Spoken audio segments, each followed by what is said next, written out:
वाहेगुरु को प्रणाम करते हुए मेरी बात शुरू करना चाहूंगा। दोस्तों, जैसा कि मेरे से पहले मेरी टीम सीएलसी के पार्ट कहूं, मेरा बेटा कहूं ओंकार, उसने कुछ कहानियों को आधार बनाते हुए कहा कि इनको हमें नहीं पढ़ाना है, हमें इनको नहीं पढ़ना है क्योंकि वो ट्रेडिशन है। और मैं भी मेरी बात को शुरू कुछ ऐसा ही करूंगा कि मैं ट्रेडिशनल नहीं बोलना चाहूंगा। मैं आपका आभार व्यक्त करूं, मैं आपका सम्मान करूं, आप यहां आए। मैं इन सब शब्दों का प्रयोग ना करते हुए मैं तो इतना ही कहना चाहता हूं कि आदमी को जिंदा रहने के लिए सबसे ज्यादा जरूरत उसके शरीर के अंगों की होती है। उसमें हाथ है, पांव है, जो भी हमारे अंग हैं उनके बिना जी नहीं सकते।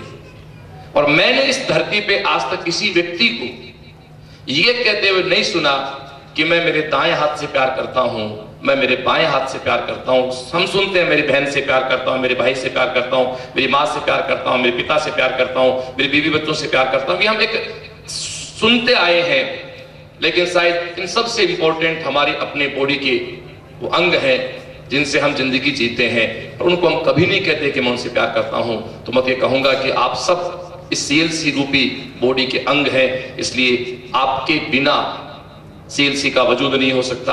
दोस्तों, आप सब मेरे सिस्टम के पार्ट हैं, और अपने किसी पार्ट का मैं स्वागत करूं, मैं वेलकम करूं, ये गुस्ताखी मैं दोस्तों नहीं कर सकता। तो आप सब लोग इस सिस्टम के पार्ट हैं, आप हैं, स्नेह है तो सीएलसी है। और एक बात, कई बार आदमी कुछ बातें हमारे शेखावाटी की भाषा में हैकड़ी से बोलता है। प्राउड अलग चीज है, हैकड़ी अलग चीज है। अच्छे कपड़े पहनने के बाद हर आदमी इतराता है, चाहे 5 साल का बच्चा हो, चाहे 70 साल दादाजी हो। आप कभी देखना गांव में शादी ब्याह होते हैं तो दादाजी बारात में जाते हैं तो 2 बार पूछते हैं छोरे से, पता मेरे कपड़े कैसे लग रहे हैं। पोते से पूछता है, कपड़े पहनने के बाद पूछता हर आदमी है। तो मैं भी एक बात हैकड़ी से कह सकता हूं दोस्तों, कि सीएलसी ने क्या दिया किसी को ये तो मुझे नहीं पता, लेकिन सीएलसी ने गांव के उन घरों में दीपक जलाए दोस्तों जिन्होंने कभी दीपक जलाने का सपना भी नहीं देखा होगा। उन लोगों को हमने डॉक्टर दिए, उन लोगों को हमने आईआईटी दिए दोस्तों, जहां एसपीसी और बीएड के ऊपर लोग सोच में रखते थे, और शायद वही मकसद, वही सोच, वही विचार लेके ये शुरू हुआ था आपका अपना सीएलसी। मैं आप लोग मेरे साथियों के निमंत्रण पे, टीम सीएलसी के निमंत्रण पे, आप इस यज्ञ में एक पावन सी आहुति देने के लिए, जिसमें आहुति हम लोग दे रहे हैं, आप हमारे साथी बने। आज का ये जो हमारा कार्यक्रम रहेगा, इसके 3 सेशन होंगे। मैं पूरा ब्रीफ कर देता हूं। पहला सेशन हमारा, जिसको हम सेमिनार कहें चाहे विचार विमर्श कहें, मैं भी मेरे चैम्बर में बैठा था तो कुछ साथियों से मेरी बात हुई, तो कई बार तथाकथित कुछ लोग कह देते हैं कि क्या है मोटिवेशन से, क्या होता है सेमिनार से। मुझे एक बात बता दो यार, क्या महाभारत में कृष्ण ने धनुष उठाया था क्या? उसने केवल अर्जुन को मोटिवेट तो किया था, उसने केवल एक सेमिनार तो की थी। अरे उस सेमिनार का नाम ही तो गीता है, और है क्या गीता? मैं तो कहूं सेमिनार ऑफ लॉर्ड कृष्णा, वो गीता है। इसलिए बहुत फर्क पड़ता है। यदि कृष्ण ना होते तो अर्जुन नहीं जीतता, बट यह भी सच है कि अर्जुन ना होते तो कृष्ण की गीता किसी काम पे नहीं आती। कृष्ण और अर्जुन दोनों की जो दोस्तों, हम कृष्ण और अर्जुन दोनों को एक साथ लेके चलते हैं। हमारे स्टूडेंट्स को हम लोग अर्जुन कहते हैं, और एक शिक्षक एक कृष्ण है। कृष्ण से मतलब जो आपको राह दिखाता है, पथ दिखाता है, भटके हुए आदमी को पथ पे लेके आता है। दोस्तों, बहुत बड़ा मजाक सा कई बार, मैं माफी चाहूंगा, अपने मोबाइल से आप लोग अपने स्विच ऑफ कर ले तो मैं मेरी बात को ज्यादा बेटर बोलते कहता हूं कि साइलेंट मोड ऑफ कर ले। दोस्तों, बात बड़ी सीधी सी है। परिस्थितियां क्या है? जीवन एक सापेक्ष राशि है, जीवन सापेक्ष पे जीते हम लोग। जीवन में एक आदमी, एक तरफ हम संस्कार की बात करेंगे भारतीय संस्कृति में, यदि एक आदमी अपने दादा को थप्पड़ मार दे तो क्या हम उसके रेस्पेक्ट करेंगे? कभी नहीं करेंगे। कितना नालायक आदमी है, अपने दादा के थप्पड़ मार दिया। हकीकत में महाभारत में हुआ क्या था? अर्जुन ने किनको मारा था? अर्जुन ने मारा किनको था? तो सबके पीछे सार था। सामने खड़े थे वो कौन थे? उसके कजन थे, भाई थे, बंधु थे, विष्णु पितामह सामने खड़े थे, जिनके गोद वो एक वो तो अलग एक भगवान उसको दिया हुआ आशीर्वाद था। मैं इन सब बातों के पीछे एक बात कहना चाहता हूं दोस्तों, गीता का एक मूल सार जो है ना, वो केवल एक लाइन है, स्वधर्म निभाओ। केवल गीता, पूरी गीता एक लाइन में खत्म होती है। कृष्ण ने एक ही बात की अर्जुन से कि अपना धर्म निभा। कृष्ण अर्जुन, पर वह स्वधर्म है और तेरा धर्म इस समय तेरी सेना को जिताना है।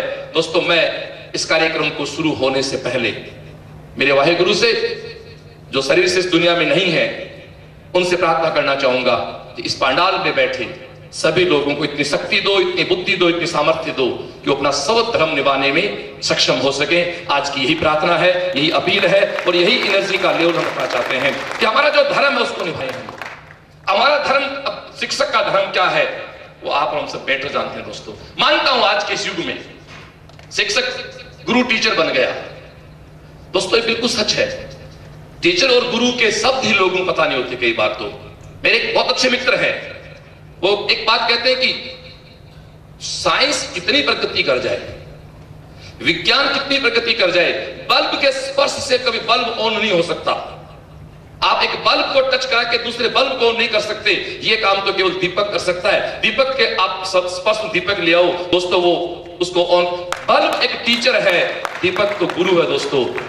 तो जो गुरु है, वैसे भी यहाँ साहित्य के लोग बैठे हैं जो अंधेरा मिटाने वाला हो, ऐसा कुछ। मैं साइंस का आदमी हूं, लेकिन आप जिस समय, तो दोस्तों हमें दीपक बनना है, बल्ब नहीं बनना है। हो सकता है कि आज के आधुनिकता में लगे कि साहब दीपक की रोशनी लिमिटेड है। एक बड़ी प्यारी सी बात है, जब स्वामी विवेकानंद के एक साथी जो अपने गुरुदेव से आशीर्वाद लेके कुछ सालों के लिए गए कि साहब मैं कोई शिक्षा ग्रहण करके आऊंगा, और 10 साल के बाद एक शिष्य अपने गुरु के पास आता है और कहता है कि मैं एक ऐसी शिक्षा सीख के आया हूं, एक ऐसी विद्या सीख के आया हूं जिससे मैं पानी पे चल सकता हूं। गुरु को बहुत उत्सुकता हुई, उनके गुरु जी को बहुत उत्सुकता रही। तो सुबह जब सोच पे लोग जाते थे बाहर, घरों से बाहर, तो सोच पे नदी किनारे गए तो गुरुजी ने कहा ठीक है, फ्रेश हुए, नहाए, कि आप अपनी विद्या दिखाओ मुझे। गुरुजी नदी किनारे बैठ के शिष्य पानी पे चल के वापस आ गया। गुरुजी ने बहुत ही मासूमियत से पूछा, क्या आप केवल अकेले चल सकते हो या किसी और को भी चला सकते हो इस पे? नहीं गुरुजी, मैं जो विद्या सीखी है उसमें मैं केवल अकेला पानी पे चल सकता हूं। ये कहने से ही उस शिष्य को लगा कि मेरा गुरु मेरी पीठ थपथपाएगा। उनको लगा कि गुरु मुझे शाबाशी देगा, मुझे गले लगाएगा, बट हुआ उसका उल्टा। उसके गुरुजी रोने लग गए बैठ के। अरे बेवकूफ, तूने 10 साल इस चीज में खर्च कर दिए कि तू अकेला पानी पे चल के आ सकता है। जो काम एक नाव वाला 25 पैसे में कर सकता है, कि किसी और को तू नहीं चला सकता। तो 25 पैसे के इन्वेस्टमेंट के लिए तूने तेरे जीवन के 10 साल खत्म कर दिए। तो दोस्तों ऐसी शिक्षा ना हमें चाहिए, ना हमें देनी है, जो 10-25 पैसे के बदले हमें 10 साल, हमारे पूरा एक दशक, पूरा डिकेड खत्म करना पड़े। हमें तो वो शिक्षा देनी है, हमें वो एजुकेशन लेना है कि दोस्तों हम अपने साथ कईयों को पानी पे चला सकें। पानी पे चलाने से मेरा भाव है कईयों लोगों को दोस्तों मंजिल पहुंचा सकें। और यही एक एस्पेक्ट हमारा है, यही एक सोच हमारी है। मेरे साथी से निवेदन है, इसको उठा दें यहां से, पीटीआई जी। दोस्तों मेरी सोच भी यही है। बात को थोड़ा सा फ्लैशबैक ले चलता हूं। एक बड़ी सिंपल सी बात है। 1996 में, जैसा भाई ओंकार जी ने कहा, 1996 में निश्चित रूप से राजस्थान में केवल एकमात्र शहर था कोटा। मैं किसी की क्रिटिसाइज नहीं कर रहा हूं, मैं किसी विंग नहीं करता, ना तो उसकी मैं जरूरत समझता हूं और ना मेरे पास समय है। लेकिन वो कहते हैं ना कि देवता की बात करनी है तो साथ में राक्षस को दिखाना पड़ता है। दुनिया की कोई फिल्म नहीं है जिसमें हीरो के साथ विलेन नहीं होता है, क्योंकि दोनों मिक्स होते हैं तभी एक मूवी पूरी बनती है। दोस्तों 96 में जब मैं कोटा से डिग्री करके निकला, तो उस समय राजस्थान में कोटा के अलावा कहीं इंस्टीट्यूट नहीं थे। मैं तो लास्ट बात को एक बहुत प्यारे शॉट में कह दूं, क्या राजस्थान के अन्य बहुत बड़े शहरों में आपका जयपुर शामिल है, आपका जोधपुर शामिल है, आपका उदयपुर शामिल है, जो संभाग कहता है, जिनको सरकार डिवीजन कहता है, जहां एक कमिश्नर बैठता है, क्या उन शहरों में 5 लोग ऐसे विद्वान नहीं थे क्या यार जो कोचिंग स्टार्ट कर देते? ये श्रेय केवल सीकर को क्यों गया? क्योंकि सीकर में दोस्तों मेरे वाहिगुरु का दिया आशीर्वाद का एक जिद, जुनून और मैं कहता हूं एक बिना बुद्धि वाले लोगों ने वो काम शुरू किया, जिसका नाम दोस्तों सील। आज राजस्थान में पूरे में सीकर की जो पहचान है, उसमें पहला नीम का पत्थर सील दिया। ये एक सर्वोपरि बात है और 100% हमें इस बात को कहते हुए अच्छा भी लगता है कि दोस्तों एक पैरेलल प्लेटफॉर्म हमने दिया। पैरेलल प्लेटफॉर्म जब तक नहीं है, कोई आदमी अपनी क्वालिटी इंप्रूव कर सकता है, अपने व्यवहार को इंप्रूव नहीं करता। एक बहुत प्यारी सी बात है। कंपटीशन में आदमी क्वालिटी और अपने बिहेव दोनों को इंप्रूव करना चाहता है, क्योंकि उसको पता है मेरी क्वालिटी अच्छी है बट मेरा बिहेव ठीक नहीं है, तभी मैं राइज नहीं कर पाऊंगा मार्केट में। और आप अकेले ही हो तो आपको उसकी जरूरत महसूस नहीं होती है, लेकिन दोस्तों हो सकता है कुछ समय आपके बिहेव का रिफ्लेक्शन आपको ना नजर आए, अच्छा या बुरा हो। दोस्तों सीधी सी बात है, घास के बीज डालो, 15 से 20 दिन महीने में घास पैदा हो जाएगा। आपको यदि लेकिन सेव का पेड़ लगाना है तो बीज लगाने के बाद आपको सालों इंतजार करना पड़ेगा। निश्चित रूप से हमने सीएलसी का जिस दिन बीज बोया था, यकीन था घास का बीज नहीं है, एक सेव का बीज है जिसके फल बहुत अच्छे होंगे, बहुत लंबे समय तक देंगे, मेरी कई पीढ़ियों को फल देंगे। मेरे और मेरे जैसे पता नहीं कितने श्रवण गांव में बैठे होंगे जिनको 12वीं के बाद नहीं पता होता आईटी क्या होती है, उनको नहीं पता मिडिल क्या होता है, उनको लंबे समय तक के दोस्तों फल देंगे। निश्चित बात है उसी के फल आज हमें मिलना स्टार्ट हुए हैं।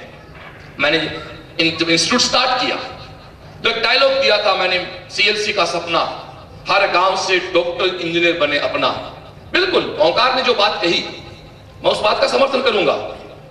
लोगों ने उसको पागलपन कहा था, लोगों ने कहा था ये तो एक सिरफरे आदमी की सोच हो सकती है, लेकिन दोस्तों आज आप शेखावाटी और शेखावाटी के बाहर से पधारे हैं, शायद आप जिस तहसील से जिस कस्बे से हैं, शायद उस कस्बे में जहां से भी आप बैठे हो, यहां सिंगल व्यक्ति ऐसा नहीं हो सकता। हरियाणा से कुछ लोग आए हैं, हो सकता है वहां तक वो बात नहीं पहुंचे कि वहां पिछले 3-4 साल पहुंचे, बाकी शायद यहां जितने लोग बैठे हैं उनमें से एक व्यक्ति ऐसा नहीं होगा जिसका कोई ना कोई जानकार सीएलसी से आईआईटी या मेडिकल ना गया होगा। और मैं जब जाता हूं ब्याह शादी, पिछले दिनों में शादी में बहरोड गया था। बहरोड शेखावाटी का इलाका नहीं है, बहरोड हरियाणा के बॉर्डर पे है। वहां मेरे एक स्टाफ मेंबर की बच्ची की शादी थी जो स्टूडेंट रही थी, तो वहां जब गया तो करीब 30 से 35 गार्जियंस वहां मुझे मिलते हैं और एक भीड़ की भीड़ बच्चों की मुझे मिलती है।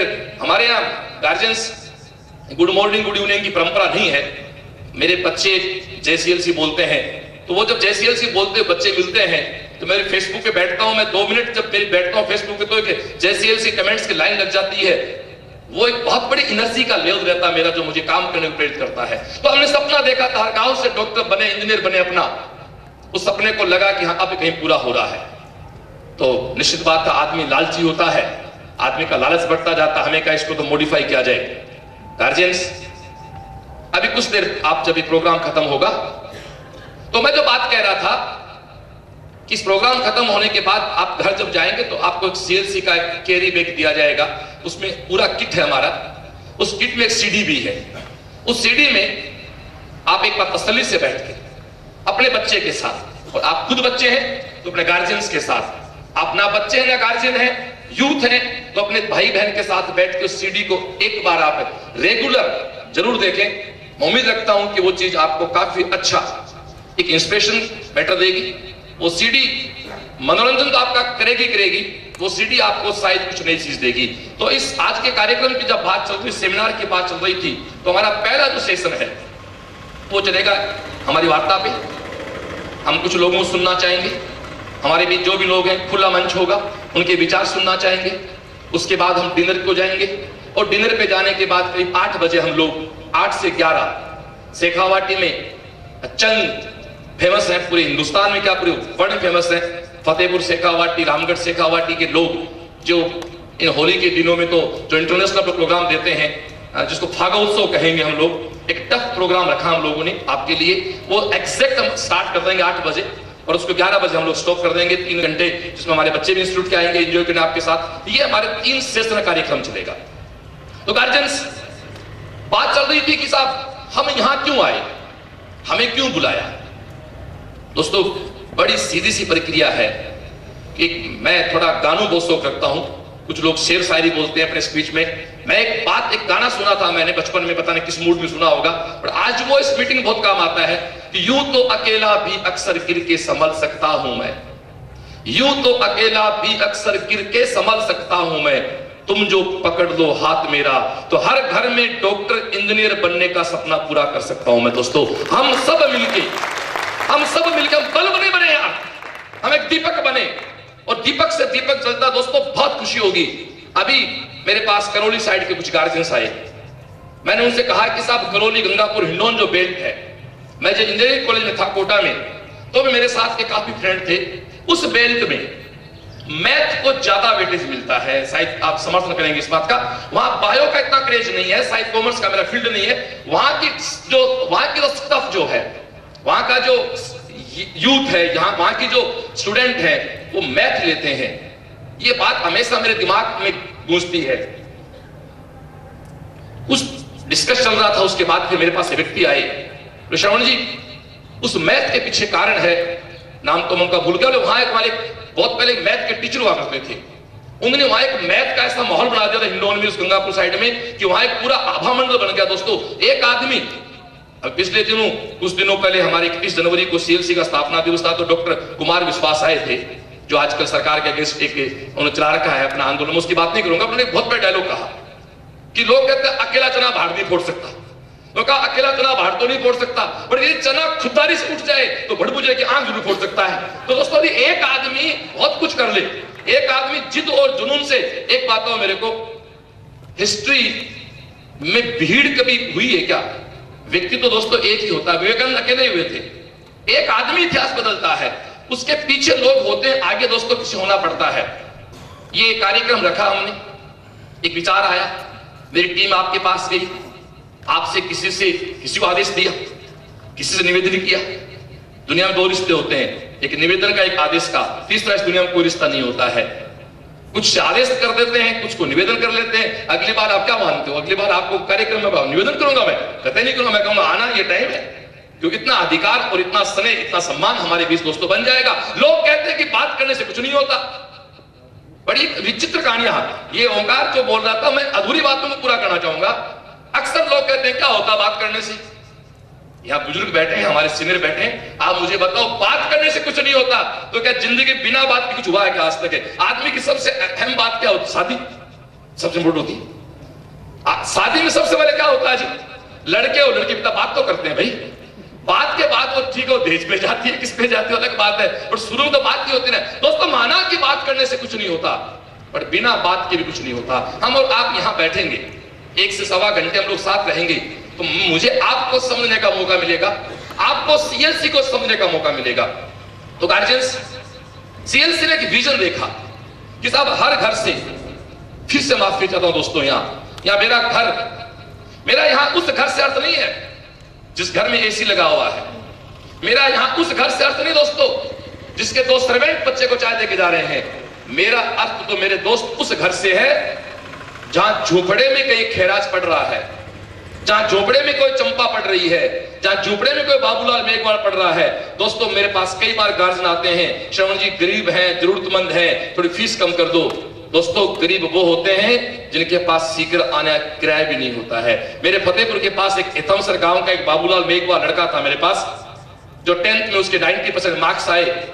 मेरे साथी ने कहा श्रवण बहुत अच्छा लड़का है, एक उसको तू पढ़ा दे। मैंने कहा सीकर भेज दे।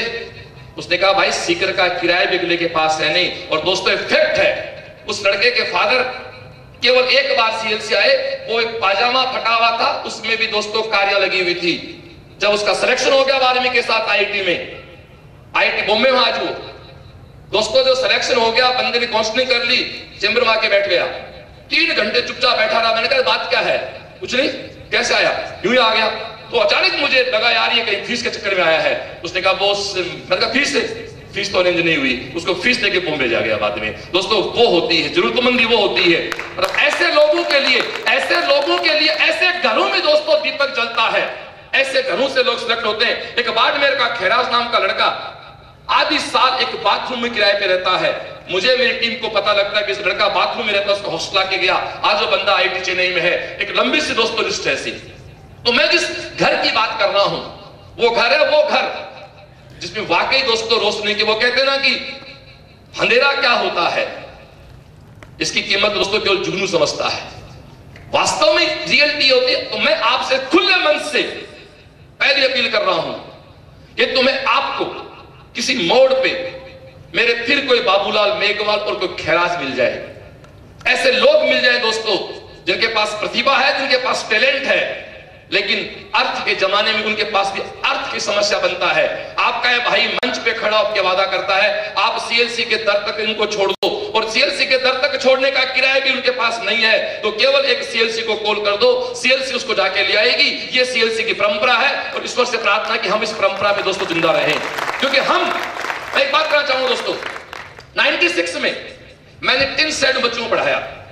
96 में बरसात होती थी तो मुझे कोचिंग की छुट्टी करनी होती थी कि मेरी टेंट टपकती थी। 96 में 10 सेट था, साइक्लो स्टाइल होता था, उसके पेपर होते थे। आज समय के साथ हमारा हर क्लासरूम एयर कूल्ड है, प्रिंटेड शानदार वाला नोट्स और स्टडी मटेरियल है। आज मेरे पास सैकड़ों लोगों की टीम है, आज एक पूरी टीम हमारे साथ काम करती है।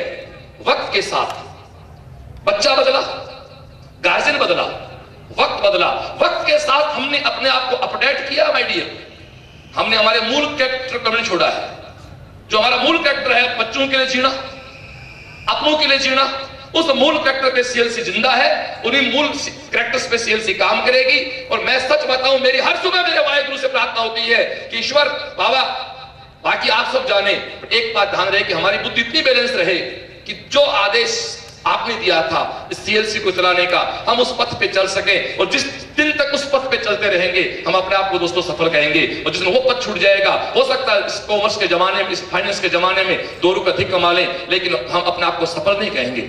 सफल दोस्तों माइकल जैक्सन नहीं होता है, सफल सचिन तेंदुलकर होता है। एक माइकल जैक्सन नाम का व्यक्ति था इस दुनिया में, जिसके इशारों पे दुनिया नाचती थी, पर उसके पास संस्कार नहीं थे, उसके पास व्यवस्था नहीं थी। तो माफी चाहता हूं, गलत शब्द काम ले रहा हूं, उसको कुत्ते की मौत मरना पड़ा। आखिर में उसको मरा तब उसको कोई पूछना नहीं था। हमें माइकल जैक्सन जैसे सफल पैदा नहीं करने हैं, हमें तो पैदा करने सचिन जैसे। अब आपको साथ सचिन में ऐसा क्या है, एक सिंपल सा एग्जांपल मैंने अखबार में पढ़ा। एक दिन एक अखबार में एक लेख आया कि साहब हमारे क्रिकेट के कप्तान धोनी को अब तक का हिंदुस्तान का विज्ञापन का सबसे बड़ा अनुबंध मिला 20 करोड़ रुपए का। और बिल्कुल फ्रंट पेज पे मेरे मीडिया के साथ ही लिखा, हो सकता आपने पढ़ा होगा कि साहब हिंदुस्तान का सबसे बड़ा कॉन्टेक्ट हुआ है एडवर्टाइजमेंट का 20 करोड़ रुपए का। 20 करोड़ रुपए का बंदे को मिला है। पढ़ के हमें भी ठीक लगा, यार ठीक है, अच्छा खिलाड़ी है, पैसा कमा रहा है। लेकिन नेक्स्ट डे एक छोटी सी खबर छपी ना, वो खबर उस 20 करोड़ पे पानी फेर गई दोस्तों। वो खबर क्या थी? वो खबर ये थी कि ये अनुबंध पहले सचिन तेंदुलकर के पास आया था। मैं आपको सच बताऊं, उस खबर से पहले मैं सचिन को एक पेइंग प्लेयर मानता था। मैं उसके प्रति मेरे दिमाग कोई रिस्पेक्ट नहीं था। ठीक है, इसको लोग पैसा देते हैं, ये खेलता है, इस खेल के मनोरंजन से हम अपना मनोरंजन करते हैं कि उसके बदले मेरा देश इसको पे करता है, उस पे में उसके पास पेमेंट जाता है, उसमें कहीं मेरे भी जमा कराए गए टैक्स का हिस्सा हो सकता है। इसलिए मेरा सर्वेंट है, ये मेरा पेई आदमी है, मैं इसके कर रहा हूं मनोरंजन। लेकिन वो खबर पढ़ने के बाद उस बंदे शूट करता हूं मैं। दोस्तों अगले दिन अखबार का एक न्यूज आती है कि यही 20 करोड़ का अनुबंध 25 करोड़ में सचिन के पास गया था। और सचिन ने केवल यह कह के मना कर दिया, वो विज्ञापन वाइन का था, एल्कोहल का था। सचिन ने कहा कि मेरे पिता ने मुझे कहा था कि सचिन तू इस देश का रोल मॉडल है, यूथ की धड़कन है, युवाओं का भगवान है, आदर्श है।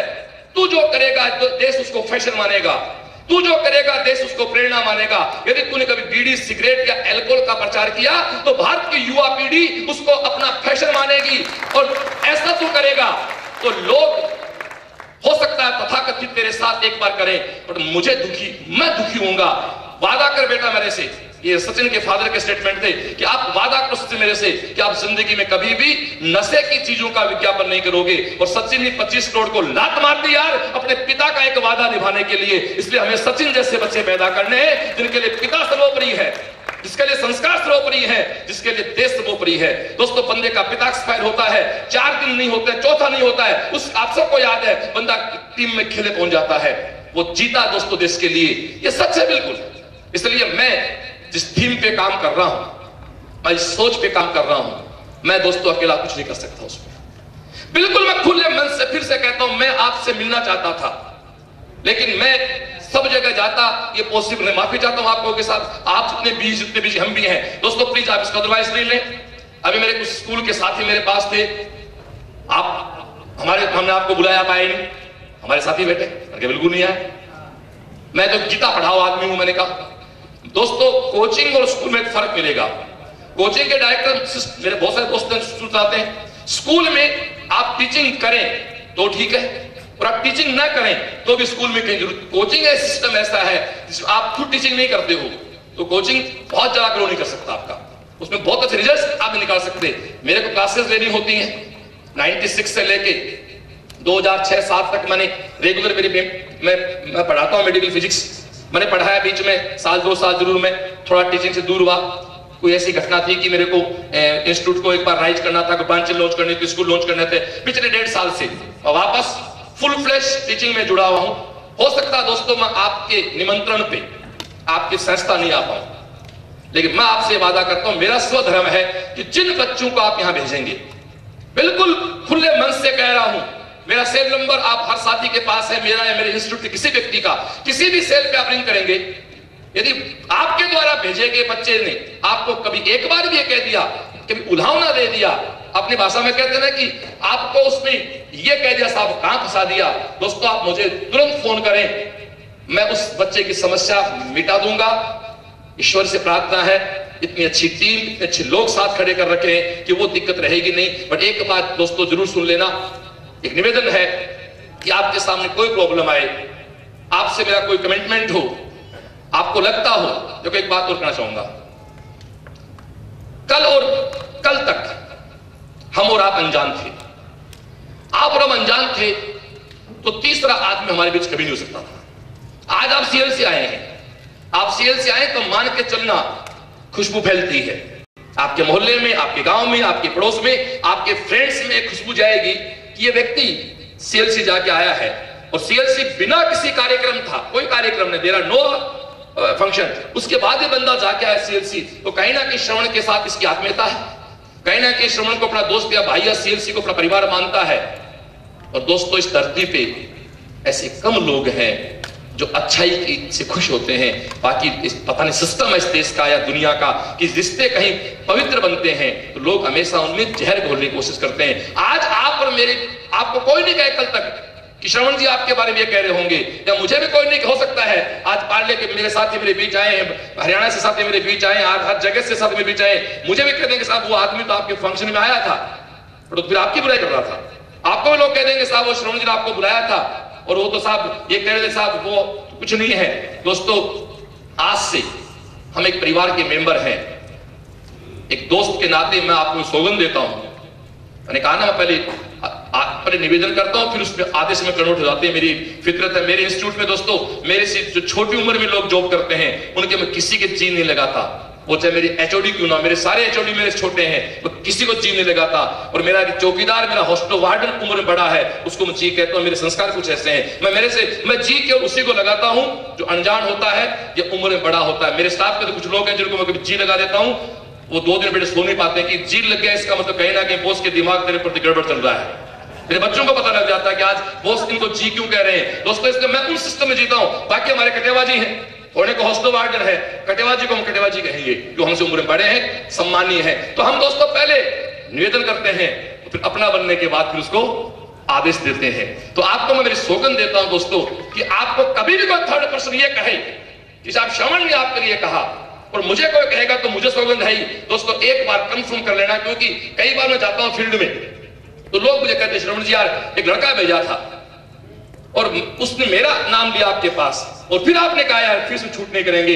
माफी चाहता हूं दोस्तों, वो लड़का झूठ बोल रहा है, ऐसा हो ही नहीं सकता। या तो मेरे से मिला नहीं है या उसका कोई निहित स्वार्थ अन्य किसी संस्था में पूरा हो गया होगा, ऐसा कभी नहीं हो। दोस्तों इस मंच पे खड़ा होकर वादा करता हूं आपसे, आप सब संस्था प्रधान हैं, समाज के प्रतिष्ठित लोग हैं, पहला जो कमिटमेंट आपसे कर रहा हूं मैं एज ए फ्रेंड, आप संस्था प्रधान हैं, आप टीचर हैं, आप समाज के एक सामान्य व्यक्ति हैं।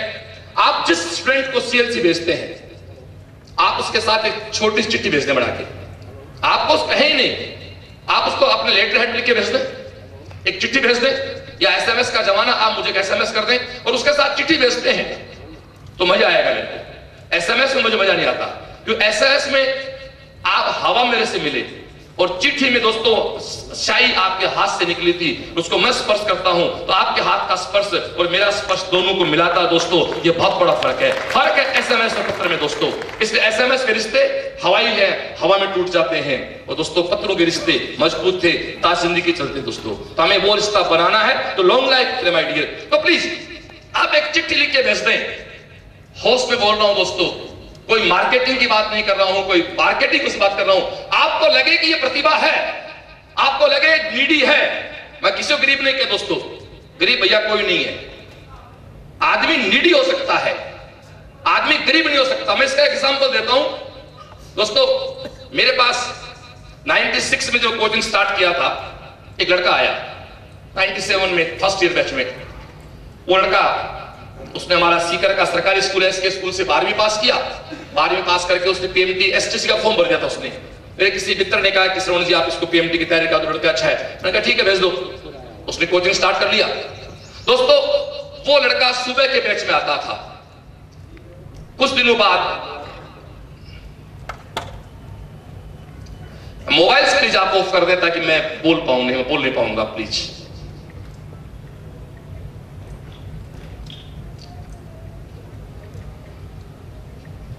मोबाइल की बात उनकी पूरी हो जाए फिर बात करता हूं। Thank you sir. तो वो लड़का जो गेट पे लोग खड़े हैं प्लीज वो मोबाइल साइलेंट करके अंदर भेजें, जो प्लीज पिटाई जी, जो भी लोग गेट पे अंदर बाहर से भेज रहे हैं। तो दोस्तों वो लड़का सुबह के बैच में आता था। जुलाई में सुबह के बैच में चला। सितंबर अक्टूबर आते आते जब ठंड आई, दोस्तों इस किस्से के साथ आपको और जोड़ता हूं मेरे साथ। अक्टूबर सितंबर में ठंड आई तो वो लड़का शाम के बैच में स्टार्ट हो गया। जबकि हमारा उसमें यह था कि जो अच्छे मेहनती बच्चे हैं वो सुबह के बैच में आते थे, थोड़े जो कम पढ़ने वाले थे नोटी टाइप वो शाम को आते थे। क्योंकि मेरे पास 2-3 सेट थे, 25 बच्चे सुबह बैठ पाते, 25 शाम बैठ पाते थे। उसको मैंने कहा यार बैच तो सुबह का ठीक है, तू शाम क्यों आ रहा है? तो उसने मेरे को बात को यूं गोल मोड़ कर दिया, कुछ जवाब नहीं दिया। उसका मकान मालिक मिला मेरे को एक दिन, कुछ दिनों बाद। मैंने कहा वो छोरा सुबह नहीं आता शाम को आता, क्या बात है? पढ़ाई से मुंह भंग हो गया क्या? अरे बोले काय का मुंह भंग हो गया, सुबह 7 में ठंड पड़ती है, उसके पास स्वेटर नहीं है।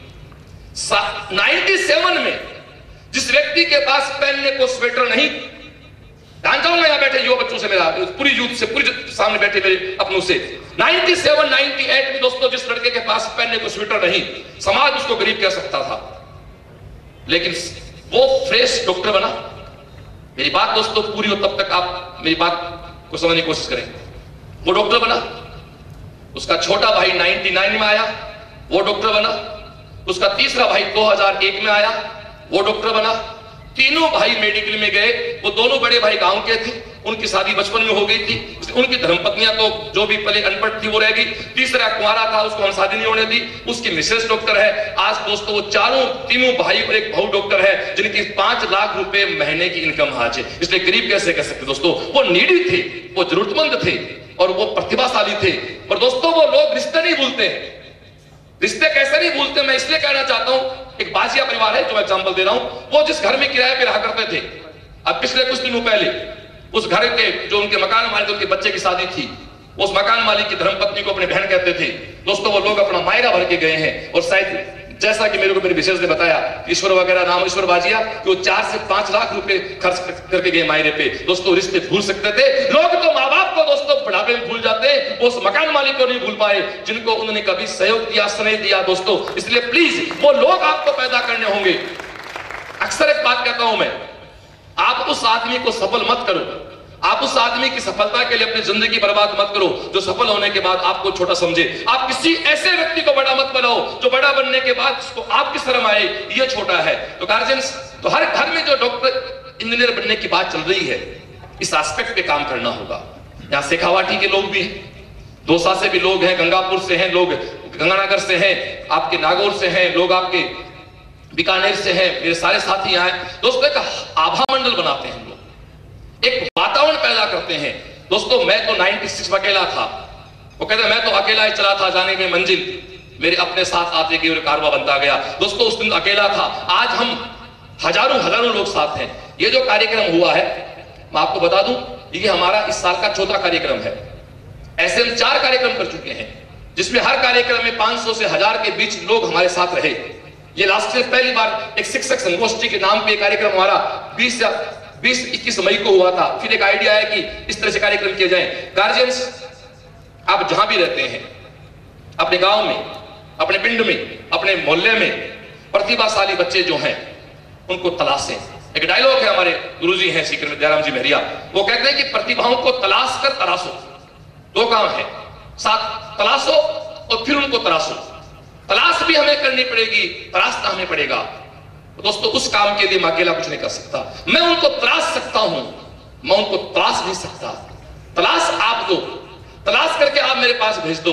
तलाशने के लिए मैंने पूरी एक फौज बैठा रखी है जिनके पास इसके अलावा कोई काम नहीं है। मैं भी मेरे साथियों को कह रहा था, मैंने कहा मेरे को तो सीएलसी के अलावा कुछ करना आता भी नहीं है, इसलिए मेरी मजबूरी है कि मुझे 24 घंटे रहना सीएलसी पड़ता है। तो हम जितने शिक्षक बंधु हैं, हम पढ़ाने के अलावा कुछ कर भी नहीं सकते। भगवान ने केवल एक गुण दिया है, लेकिन बचपन में दादा का डायलॉग याद है कि एक के सादे सब सादे और सब सादे सब जात। एक काम मन से कर लो तो मेरे साथ जिंदगी में आदमी के दोस्तों मात नहीं खाता है। तो दोस्तों किस तरह से हम लोग मिलके हर घर से एक डॉक्टर बने, इंजीनियर बने, किस तरह से इसको सपने को साकार कर सकते हैं।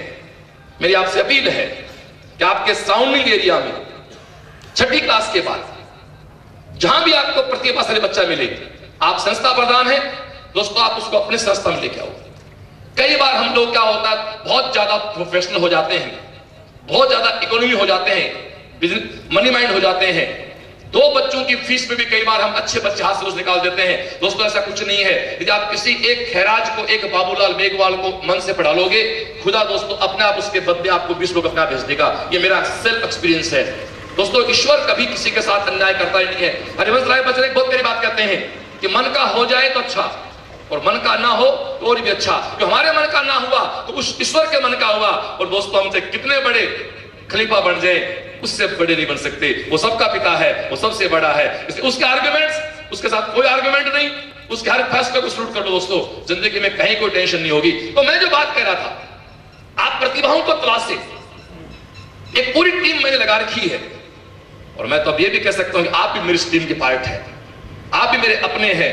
एक बहुत प्यारा सा गीत बजता हमारे इंस्टीट्यूट में कि बाकी सब सपने होते हैं, अपने ही अपने होते हैं। दोस्तों अपनेपन में जो मजा है, मेरे बच्चे पढ़ते हैं कोचिंग में, जो एक बात कहता हूं मैं कहता हूं आप फीस पे कर रहे हैं, आप मेरे साथ 2 रिश्ते बना सकते हैं। एक तो ये कि साहब हमने आपको फीस दी है और आप हमारे पे सर्वेंट हैं, कोई दिक्कत नहीं साहब, आपने पैसा दिया है, हम पढ़ा रहे हैं, हम आपके पे सर्वेंट हैं। दूसरा ये भी है कि जब आदमी कमाता है तो पहली तनख्वाह अपने पिता को देता है। आदमी कमाता तो अपनी तनख्वाह कुछ हिस्सा अपने पिता को देता है। हमें सब पता है पिता कुछ नहीं करते पैसे की, वो लेते खुश होते हैं, जब वापस आपको कर देते हैं। आप ये मान के चलो कि हम आपके बड़े भाई हैं, आप हमारी औलाद हैं, छोटे बच्चे हैं। आप जो फी हमें दे रहे हैं वो इंस्टीट्यूट की आवश्यकता दोस्तों, क्योंकि ये भी सच है दोस्तों, मैं प्योर चैरिटी इसको बना नहीं सकता। क्योंकि सीएलसी निश्चित रूप से आज जिस तरह से कंपटीशन है, जिस तरह से फैकल्टी रखते हैं, उनके सैलरी पैकेज होते हैं, वो हमारी आवश्यकता है, वो हमारा शौक नहीं है। तो आप लोग जिस तरह से बच्चों को तलाशें, आपकी अपनी संस्थाएं हैं, जब आप संस्था रन कर रहे हैं, सबसे पहले आप दोस्तों अपनी संस्थाओं में तैयार करो, उनको 10th तक तैयार करो। 10th करने के बाद एक बड़ी आजकल एक नया कॉन्सेप्ट मार्केट में आया फाउंडेशन का। मैं बहुत खुल के बात करूंगा आपसे। इस फाउंडेशन के कॉन्सेप्ट की बात आती है, जिस आदमी के स्कूल में 11वीं 12वीं साइंस होता है, वो उसका 1% खड़ा होता है, ये कोचिंग वाले हमारे छोरों खराब कर रहे हैं, ये कोचिंग वाले हमारे छोरों ले जाते हैं। दोस्तों मैं आपसे कड़वी और सच्ची बात करूंगा, यदि आपके स्कूल में कोई बच्चा 10वीं पढ़ रहा है, आप मेरी बात का समर्थन करेंगे? अकेले बैठ के बात करेंगे तो आदमी भीड़ में झूठ बोलता है, झूठ बोल सकता है, अकेला कभी झूठ नहीं बोलता, तो खुद से बात करता सब बोलता आदमी। यदि आपकी संस्था में कोई स्टूडेंट 10th करने के बाद क्या करती है सीएलसी, किस स्टेज पे आप आके जुड़ सकते हैं सीएलसी बात से, किस स्टेज पे आके आप मेरे साथी बन सकते हैं, किस स्टेज पे आके मेरे एक अभिन्न मित्र बन सकते हैं। दोस्तों 10th करने के बाद आपको लगे, मंच पे बोल रहा हूं दोस्तों, रिकॉर्डिंग करवा रहा हूं, इसलिए से बदल सकता मैं। 10th करने के बाद आपको लगे कि आपका बच्चा फाउंडेशन में जाएगा और वो मेंटली प्रिपेयर हो गया, मैं बहुत होश में बोल रहा हूं उस चीज के लिए। आपको लगा कि बच्चा 10th मेरा पढ़ा, अब ये जाएगा फाउंडेशन में, तो जाने के लिए राजस्थान 2 ऑप्शन है, कोटा है, सीकर, थर्ड ऑप्शन है ही नहीं। हरियाणा के लोग बैठे हैं, उनके पास कोटा का है, दिल्ली का है, सीकर का, वहां के बच्चे दिल्ली में निकलते हैं। वो बच्चा आपके पहला प्रयास तो ये करेगा, जाए ही नहीं। आप उसको कैसे कहते हैं, आप उसको कोई स्कूल बढ़िया देख, IIT में नंबर जुड़ते हैं आजकल परसेंट स्कूल वाले, तू कोचिंग खराब हो जाएगा, तेरे नंबर नहीं आएंगे, तू बर्बाद हो जाएगा, तू फेल हो जाएगा। बट आपको लगता है कि आपके सारे तुरुप के पत्ते फेल हो गए, आप बड़ा कोई उसके कार का कोई तीर काम नहीं कर रहा है और वो आपके हाथ से निकल रहा है, तो दोस्त आप उसको सीधा सीएलसी भेज दें। एक थोड़ी चीप बात करूंगा, माफी चाहता हूं, नहीं करनी चाहिए।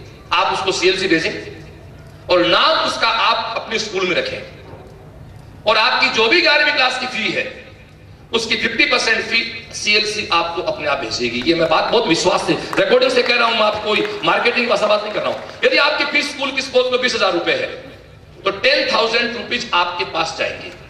हाँ, एक बात जरूर कहना चाहूंगा, जो परसेंटेज ऑफ उस बच्चे को देंगे हम, वो ऑफ आपकी फीस से भी कम करना पड़ेगा हमें।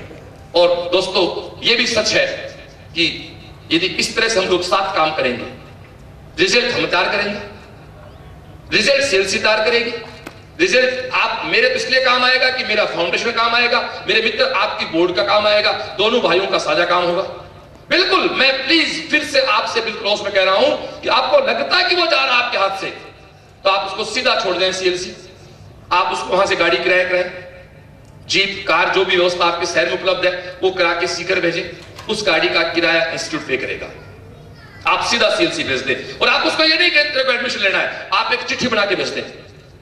आप कितना कहते हो साहब, वो आपका जो बच्चा आता है, जो आपका गार्जियन आता है कि साहब मुझे मिलना है श्रवण जी से, और ये चिट्ठी मेरे सर ने दी है, वो चिट्ठी मेरे पास आ जाए, बस उसके बाद अगली सारी प्रक्रिया मुझे करनी है। ये बात तो हमारी हुई फाउंडेशन के साथ। इसके बाद दोस्तों 12वीं करता है बच्चा, 12वीं करने के बाद तो करने की आवश्यकता ही नहीं है, उसको कोचिंग फील्ड में जाना है। कोचिंग फील्ड में 12वीं करते थे, अभी 12वीं का एग्जाम खत्म हुआ है, अभी 5 मई को आज मेडिकल का एग्जाम है, जो एक एग्जाम हो गया नीट, 7 अप्रैल को आईटी मेंस है, 2 जून को आईटी एडवांस है। उसके लिए हम एक क्रेश कोर्स चलाते हैं। आप इस क्रेश कोर्स में बच्चों को अभी हमारे साथ जोड़ सकते हैं। यदि क्रेश कोर्स में आपका बच्चा सेट हो जाता है तो वेल एंड गुड, अदरवाइज फिर साल भर के हम लोग टारगेट कोर्स चलाते हैं, उसमें बच्चा हमारे साथ रहेगा। सीएलसी के अपने खुद के हॉस्टल है, करीब 1500 बच्चा मेरे खुद के हॉस्टल में रहता है। 500 बच्चे उन हॉस्टल में रहते हैं जो प्राइवेट नाम है, बट वो मेरे अपने लोग चलाते हैं, जिम्मेदारी वहां भी मेरी है। श्रवण आपको कहीं मेरे रिसेप्शन का व्यक्ति आपको किसी भी हॉस्टल में भेजेगा तो लगभग उसकी हम जिम्मेदारी लेते हैं, बाहर के प्राइवेट हॉस्टल की भी। यदि वहां कोई दिक्कत आती है तो फिर हम आपको कह देंगे कि आप वहां से विड्रॉ कर लें। दोस्तों 12th के बाद जो बच्चा आपका निकलता है, एक अपील करना चाहूंगा, 85 और 90% के बच्चे को जहां तक कोशिश हो सके, माफी चाहता हूं कुछ यहाँ नर्सिंग स्टूडेंट बैठे हैं, कुछ हो सकता है नर्सिंग डिपार्टमेंट लोग होंगे, कुछ टीचर्स यहाँ बैठे हैं, मैं ये नहीं कहता कि दुनिया में कोई चीज खराब है, बट 90% के बच्चे को दोस्तों सीधा तो कम से कम नर्सिंग ज्वाइन मत कराने दो। क्योंकि यहाँ भी जो लोग नर्सिंग के बैठे हैं उन्होंने भी पीएमटी की प्रिपरेशन जरूर की थी, पीएमटी में वो नहीं सेट हो पाए तो उनके नंबर ठीक थे, प्लीज मेरे शब्दों पे जाए, प्लीज मेरे भाव पे जाए, तो वो कहीं ना कहीं ज्वाइन किया है। 90% का बच्चा दोस्तों हम जानते हैं, और 90% का बच्चा हमारी जानकारी में यार यदि है कि सिंपल सी कॉलेज में एडमिशन लेके इंजीनियरिंग करता है या वो सिंपल से जीएनएम एनएम की डिग्री करता है, वो मेरे यार पाप तेरे को भी लगेगा। आपको पता था कि प्रतिभा है और एक आदमी है जो ऐसे लोगों की सुरक्षा करता है, इनको प्लेटफॉर्म देता है, हमें उसको बताना ही तो है यार। इतनी ईर्ष्या मत पालो कि 90% का छोरे को राह दिखा देंगे, वो आइटम चला जाएगा। मेरे यार वो दुआ मिलेगी जिस दुआ तेरी बहुत सारी बद दुआओं को अकेली दुआ काट देगी। दोस्तों मेरी गारंटी है, आपके पास 100% दुश्मन है, आपके पास दोस्त हैं। इस धरती पे ऐसा कोई आदमी नहीं है, राम के भी दुश्मन रावण था तो हम किस खेत की मूली है, कृष्ण का दुश्मन कंस था, ऐसा कोई व्यक्ति नहीं है, दुश्मन नहीं है। उन दुश्मनों की बददुआ से आपको बचना है तो आपको कुछ लोगों पे इतना भला कर दो कुछ लोगों का कि उनकी दुआएं दोस्तों आपको इतना बचा दें। एक बहुत प्यारा सा एक शेर सुना था मैंने कभी कि एक आदमी था, वो बैठा तपस्या कर रहा था, उसके चारों तरफ यूं समुद्र का पानी उस पे चक्कर मार रहा था। आप देखो एक आदमी बैठा है, उसके चारों ओर पानी की भंवरी बनी हुई है, भूचाल बना हुआ है, तो यहां खड़े आदमी क्या लगेगा कि आदमी भंवर फंस गया। एक आदमी बैठा, उसके चारों तरफ पानी का भंवर है, तो बाहर खड़े होकर लगेगा पानी भंवर फंस गया। जो हकीकत में क्या हो रहा था कि वो व्यक्ति तपस्या कर रहा था, खुदा को लगे कि इसकी तपस्या डिस्टर्ब नहीं हो, तो वो उसके चारों ऊपर एक आभा मंडल बनाया हुआ था। वो कहते ना कि तूफा कर रहा था मेरे अज़्म की तवाफ, तूफा कर रहा था मेरे अज़्म की तवाफ, लोग समझ रहे थे मेरी कश्ती भंवर में है। कई बार ऐसे लोगों को देख के लोग कह देते हैं कि इसकी कश्ती भंवर में है, पर सच ये है कि खुदा उसकी सुरक्षा कर रहा था, हम उसको तूफा मांग रहे थे, वो उसके लिए कवच था। इसलिए एक तूफा अपने चारों ओर ऐसा पैदा कर लो जो हर आने वाली बुराई से आपको बचा सके, और किसी एक अनजान से आदमी का दोस्तों भला कर दो, जिंदगी में तुम्हारी कई सारी गलतियां खुदा माफ कर देगा। तो ऐसे लोगों को आप सीएलसी भेजें। दोस्तों एक चीज और कहना चाहूंगा, पिछले कई दिनों से कुछ संस्था प्रधानों से मेरी बात चल रही पिछले कई सालों से, आपके यहां जो 11th 12th का अच्छा बच्चा है उसको स्टडी मटेरियल चाहिए, तो आप अपनी लाइब्रेरी में 2-3 स्टडी मटेरियल हमें डिमांड कर दो, आप एक लेटर हेड लिख के भेज दो, हमारा पूरे स्टडी मटेरियल की 2 से 4 कॉपियां आपके भेज देंगे, उनको आप रखें लाइब्रेरी में अपने में। वो दोस्तों बच्चों के लिए बहुत काम आएगी। मैं तो कहता हूं समर वेकेशंस होती हैं, विंटर वेकेशंस होती हैं, 7 दिन जब बच्चे को होता है, आप अपने स्कूल के करीब जो बच्चे हैं उन बच्चों को आप सीएलसी भेज सकते हो। अब दोस्तों आपको डर किस बात का? मुझे पता आप कहोगे साहब आपके पास भेजेंगे तो आप लिख लोगे, हमारा क्या होगा? तो मैं प्रॉमिस कर रहा हूं ना, मैं आपके बच्चे का नाम मेरे स्कूल में तब तक नहीं लिखूंगा जब तक आपसे मेरी बात नहीं हो जाएगी। मेरा प्रॉमिस है, इसको रिकॉर्ड करवा रहा हूं, चाहे सीडी आपको साथ दे दूंगा मैं, जब तक आपके परमिशन ले जाओ, तो हमारे किसी काम का नहीं है। नहीं, वो बच्चा आपके पास रहेगा फीस के साथ। आपकी स्कूल की जो फीस है, फिर से होश में कह रहा हूं, उसका 50% पार्ट आपको सीएलसी पे करेगी। हाँ, उस 50% पे जितना परसेंटेज ऑफ मैं दूंगा उतना परसेंट ऑफ दोस्तों आपका भी कम कर दिया जाएगा। और नो डाउट ऑफ किसका होगा? 90+ वाले का। तो मेरे यार वो आपके भी काम आएगा, वो सीएलसी को भी काम आएगा। इसलिए आप ये दिमाग से निकाल दे, हम कॉम्पिटिटर नहीं है यार, हम एक दूसरे के दुश्मन नहीं है। आज पता कोटा में प्लस पॉइंट क्या है? एक फिर कड़वी सी बात कह रहा हूं, यहां बैठे हुए 90% लोग गांव के मेरे जैसे, और तकरीबन गांव से उठे लोग हैं। गांव वालों में एक सबसे बड़ी प्रॉब्लम बुद्धि की कई बार बहुत कमी होती है। कोटा में जो कोचिंग चल रहे हैं, 4 बड़े कोचिंग जो है, मैं नाम लेके बोल दूं मुझे कोई दिक्कत नहीं, सब आदर्श है, बंसल साहब हैं, एलन के राजेश माहेश्वरी सर है, कैरियर पॉइंट के प्रभु माहेश्वरी सर है, आर के वर्मा जी हैं। क्या फर्क है आप हमारी संस्थाओं में और कोटा की संस्थाओं में? ये फर्क आप जरा सुन लें। 2 साल पहले जब आर के वर्मा रेजोनेंस की एक बच्चे की 2nd रैंक आई आईआईटी में, बंसल साहब की रैंक उस बार अच्छी नहीं आई, तो वहां के लोकल अखबार में फोटो छापे कोचिंग के डायरेक्टर्स के। दोस्तों बहुत गहरी बात कर, समझ जाओ तो मेरी बात को साथ ले जाना, इसको ये सब पे लागू होते हैं। पे मैं भी उस संकीर्ण मानसिकता का रोगी हूं, मानता हूं मैं उससे निकलने की कोशिश करता हूं। जब दोस्तों वहां के भास्कर पत्रिका मीडिया ने फोटो छापे तो आर के वर्मा का फोटो पहले छाप दिया, बंसल साहब फोटो बाद में छापा। मुझे बाद में पता लगा जब मैं कोटा गया पिछले दिनों मेरे किसी फ्रेंड से मिलने, तो आर के वर्मा सुबह 7 बजे उठ के उस अखबार के संपादक पर पहुंच गया। बोले भाई साहब आज तो तूने मुझे पाप का भागीदार बना दिया है, आर के वर्मा कभी बंसल नहीं बन सकता, बंसल साहब की फोटो पहले आएगी, आर के वर्मा की फोटो बाद में आएगी। हो सकता है मेरी कभी 2nd रैंक आ गई होगी, लेकिन उसने कहा कि एक होता चैंपियन, एक होती है चैंपियनशिप। फर्क है दोस्तों, चैंपियन एक मैच जीतने को कहते हैं, लेकिन दोस्तों जो निरंतर जीतता उसको चैंपियनशिप है। हम चैंपियन हो सकते हैं, पर मिस्टर बंसल चैंपियनशिप जीता है, इसलिए हम कोई बंसल नहीं बन सकते। जिस आदमी ने दोस्तों पूरे हिंदुस्तान की कोचिंग की हिस्ट्री बदल दी, जिसकी कोचिंग का इंटरेस्ट टेस्ट के लोग कोचिंग चलाते थे, उससे हमारे पहले फोटो आए, दोबारा एक पाप का। मैं ये कहना चाहता हूं दोस्तों, हम अपने आप को, इसीलिए वो लोग वहां आप जाओ काउंटरों पे, वो आपस में कोई किसी बुराई नहीं करते हैं।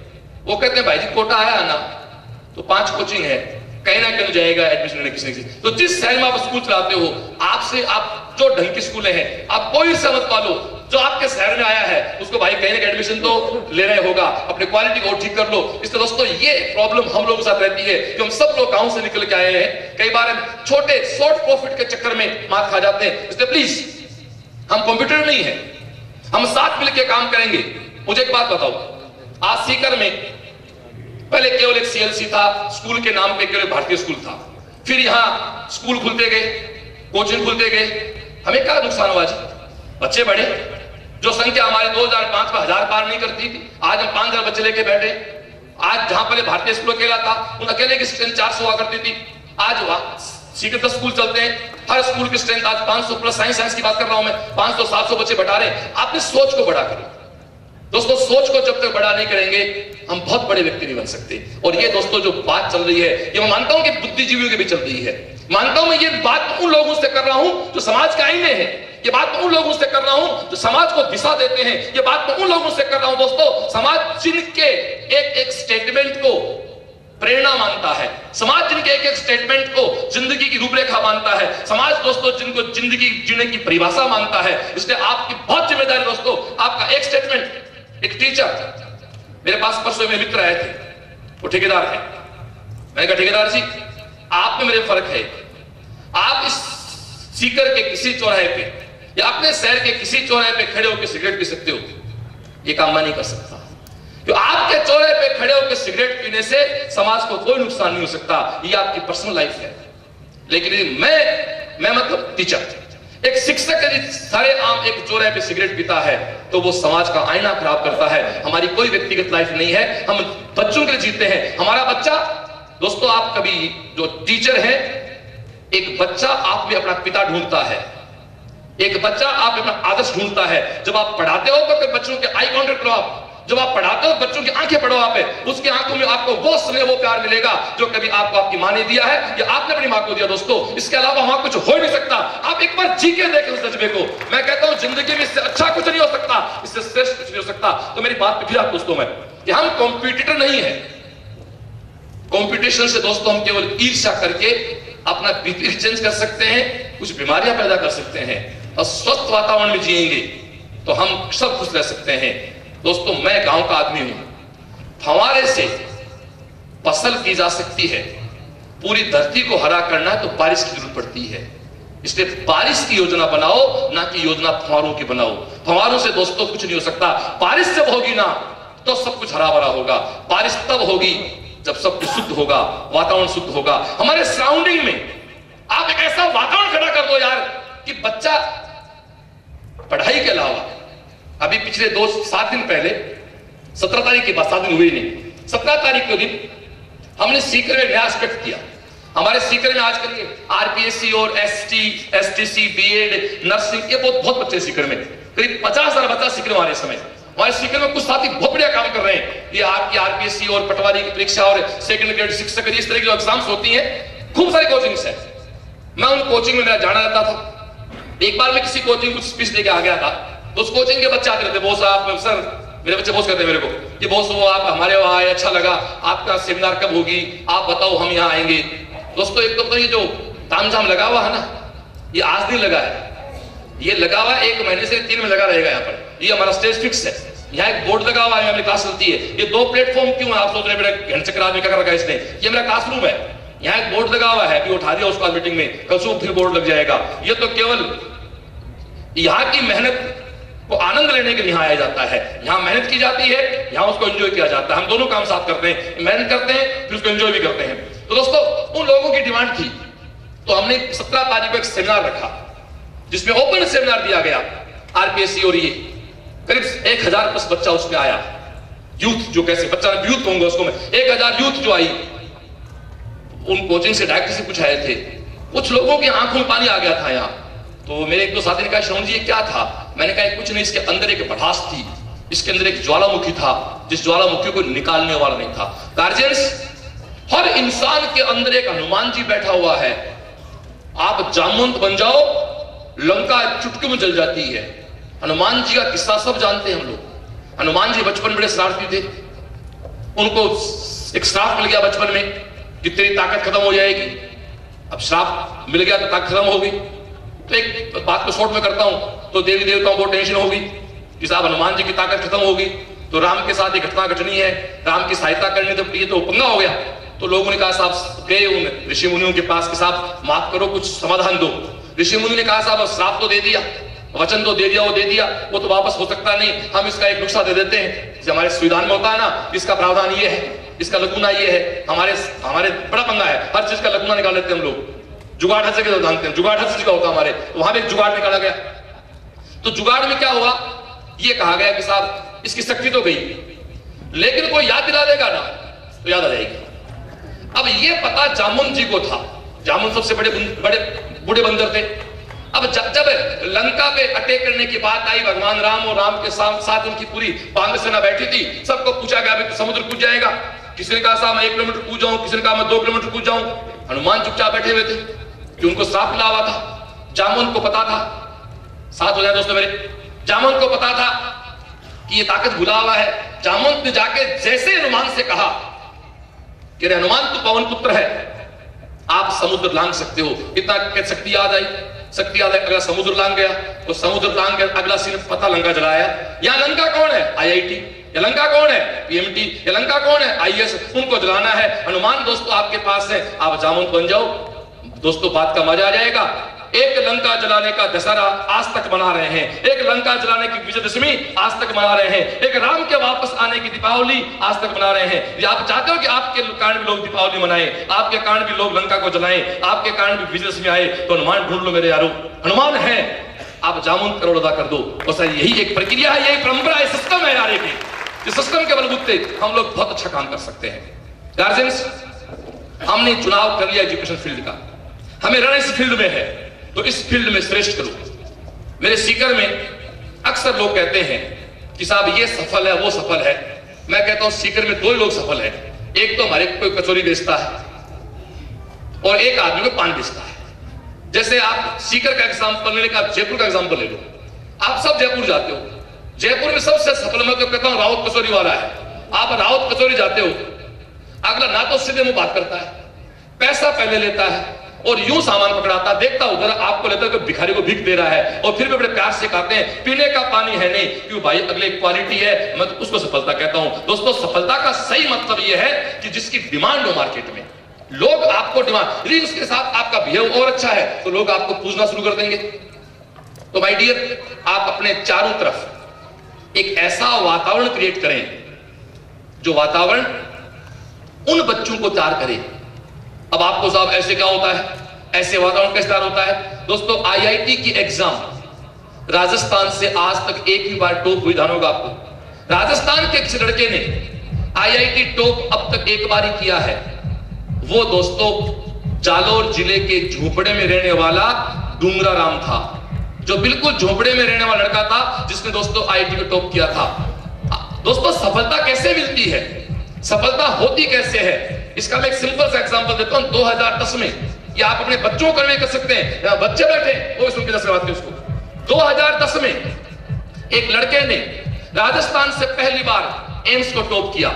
एम्स आज तक राजस्थान से टॉप हुआ है तो केवल एक बार हुआ है। वो हमारा सौभाग्य है कि वो हमारी कोचिंग का स्टूडेंट है, हमारा जुड़ाव का बच्चा था, अभिजीत बेनीवाल, जिसने 2010 में 12वीं के साथ राजस्थान पीएमटी को टॉप किया, उसने एम्स को टॉप किया। क्या क्वालिटी थी गार्जियंस? उस लड़के के रियल चाचा के लड़के की शादी थी, तो उसके फादर ने कहा कि अब शादी में चल भोजन कराते हैं। चाचा का घर आप जानते हो पास ही होता है, तीसरे घर चाचा का था। उस लड़के ने अपने फादर से कहा कि मैं भोजन करने नहीं जाऊंगा, मेरा टाइम वेस्ट हो जाएगा। तो उसके फादर ने कहा बड़ा अजीब आदमी है यार, 10 मिनट में क्या बिगड़ जाएगा तेरा, तेरे लिए आगे से खाना बनाना पड़ेगा घर पे। उसने कहा पापा, ये रियल किस्सा दोस्तों, जो इसी मंच पे उसके फादर ने सुनाया था हमें। उन्होंने कहा कि श्रवण जी, इसको मैंने कहा शादी में चल से मना कर दिया, मैंने जो डांटा तो जवाब बड़ा करा दिया इसने, बच्चे ध्यान दे बैठे यहां पर। उसने कहा पापा बात 10 मिनट की नहीं है, मैं शादी में भोजन करने जाऊंगा तो कुछ ज्यादा खाऊंगा, और यदि मेरा पेट खराब हो गया और यदि मेरा 3 दिन खराब हो गए तो उसके फादर ने कहा यार बड़ी अजीब बातें करता है। जो श्रवण जी, उस दिन उसकी बात मेरे समझ में नहीं आई कि आज जब मेरे छोरे टॉप के एम्स को और पूरे हिंदुस्तान के इलेक्ट्रॉनिक मीडिया, प्रिंट मीडिया के फोन जो मेरे पास आते हैं आज तक से लेके अब तक के, तब लगता है कि वास्तव में कोई शेर पैदा कर रखा, कोई डायमंड पैदा किया। दोस्तों, सफलता के लिए पूरा जीवन समर्पित करना होता है, सफलता कोई शॉर्टकट नहीं हो सकता। तो गार्जियंस, हम सब लोग मिलकर मेरी बात को मैं समराइज करते हुए अगले स्टेप की तरफ बढ़ाऊं। आप जहां भी रहते हैं, जिस मुकाम पे आप रहते हैं, आप 6वीं क्लास से लेके अप टू आईआईटी पीएमटी किसी भी स्टेज पे आप हमसे जुड़ सकते हैं।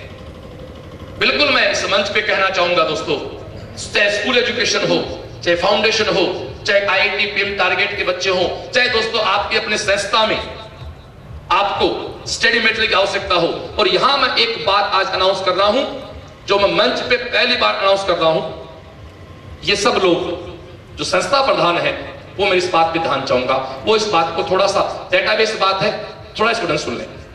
शायद मेरे स्टाफ को नहीं पता मैं क्या बोलने जा रहा हूं, इस बात को मैं पहली बार लीक कर रहा हूं जो मुझे इस पर इंप्लीमेंट करनी है। दोस्तों, 10th और 12th के स्कूल आप जो चला रहे हैं, मेरे नॉन टीचिंग से निवेदन है कि आवाज बंद कीजिए चारों तरफ। मेरे नॉन टीचिंग लोगों से अपील है कि आसपास कोई आवाज नहीं कैंपस में। दोस्तों, 10th और 12th के जो स्कूल चलाते हैं मेरे साथी, उन लोगों के लिए एक बहुत अच्छी योजना बनाई है मैंने। अब आप क्यों बनाई जी, आपका क्या स्वार्थ है? बिल्कुल साहब, मेरा एक स्वार्थ है कि आपका रिजल्ट अच्छा है, आपके बच्चों नंबर अच्छा है, ताकि वो हमारे लायक हो और हमारे लायक हमारे पास आए। 10th और 12th के जो बच्चे हैं हम उनका एक कॉमन प्रोग्राम बनाएंगे, एक कॉमन प्रोग्राम बनाया जाएगा। पहले 10th की बात कर लेता हूं। 10th राजस्थान बोर्ड में भी हिंदी मीडियम और इंग्लिश मीडियम। दोस्तों एक शेड्यूल आपको बना के दिया जाएगा। वो शेड्यूल जो संस्था जुड़ेगी मेरे साथ उन सब के पास जाएगा। पूरे सिलेबस के हम 10 टॉपिक बनाते हैं, जुलाई से लेके दिसंबर तक, कि 9 दिसंबर के आसपास अर्धवार्षिक एग्जाम स्टार्ट होती है। 1 जुलाई से लेके 9 दिसंबर तक वो सिलेबस कंप्लीट करवाना है। 10 टॉपिक का शेड्यूल आपको दिया जाएगा। हर 15 दिन पे उसका टेस्ट होगा और जितनी संस्थाएं उस ग्रुप में जुड़ेंगी उन सारी संस्थाओं में टेस्ट एक टाइम होगा, एक पेपर के साथ होगा और वो सारी कॉपियां फिर हम चेक करवाएंगे।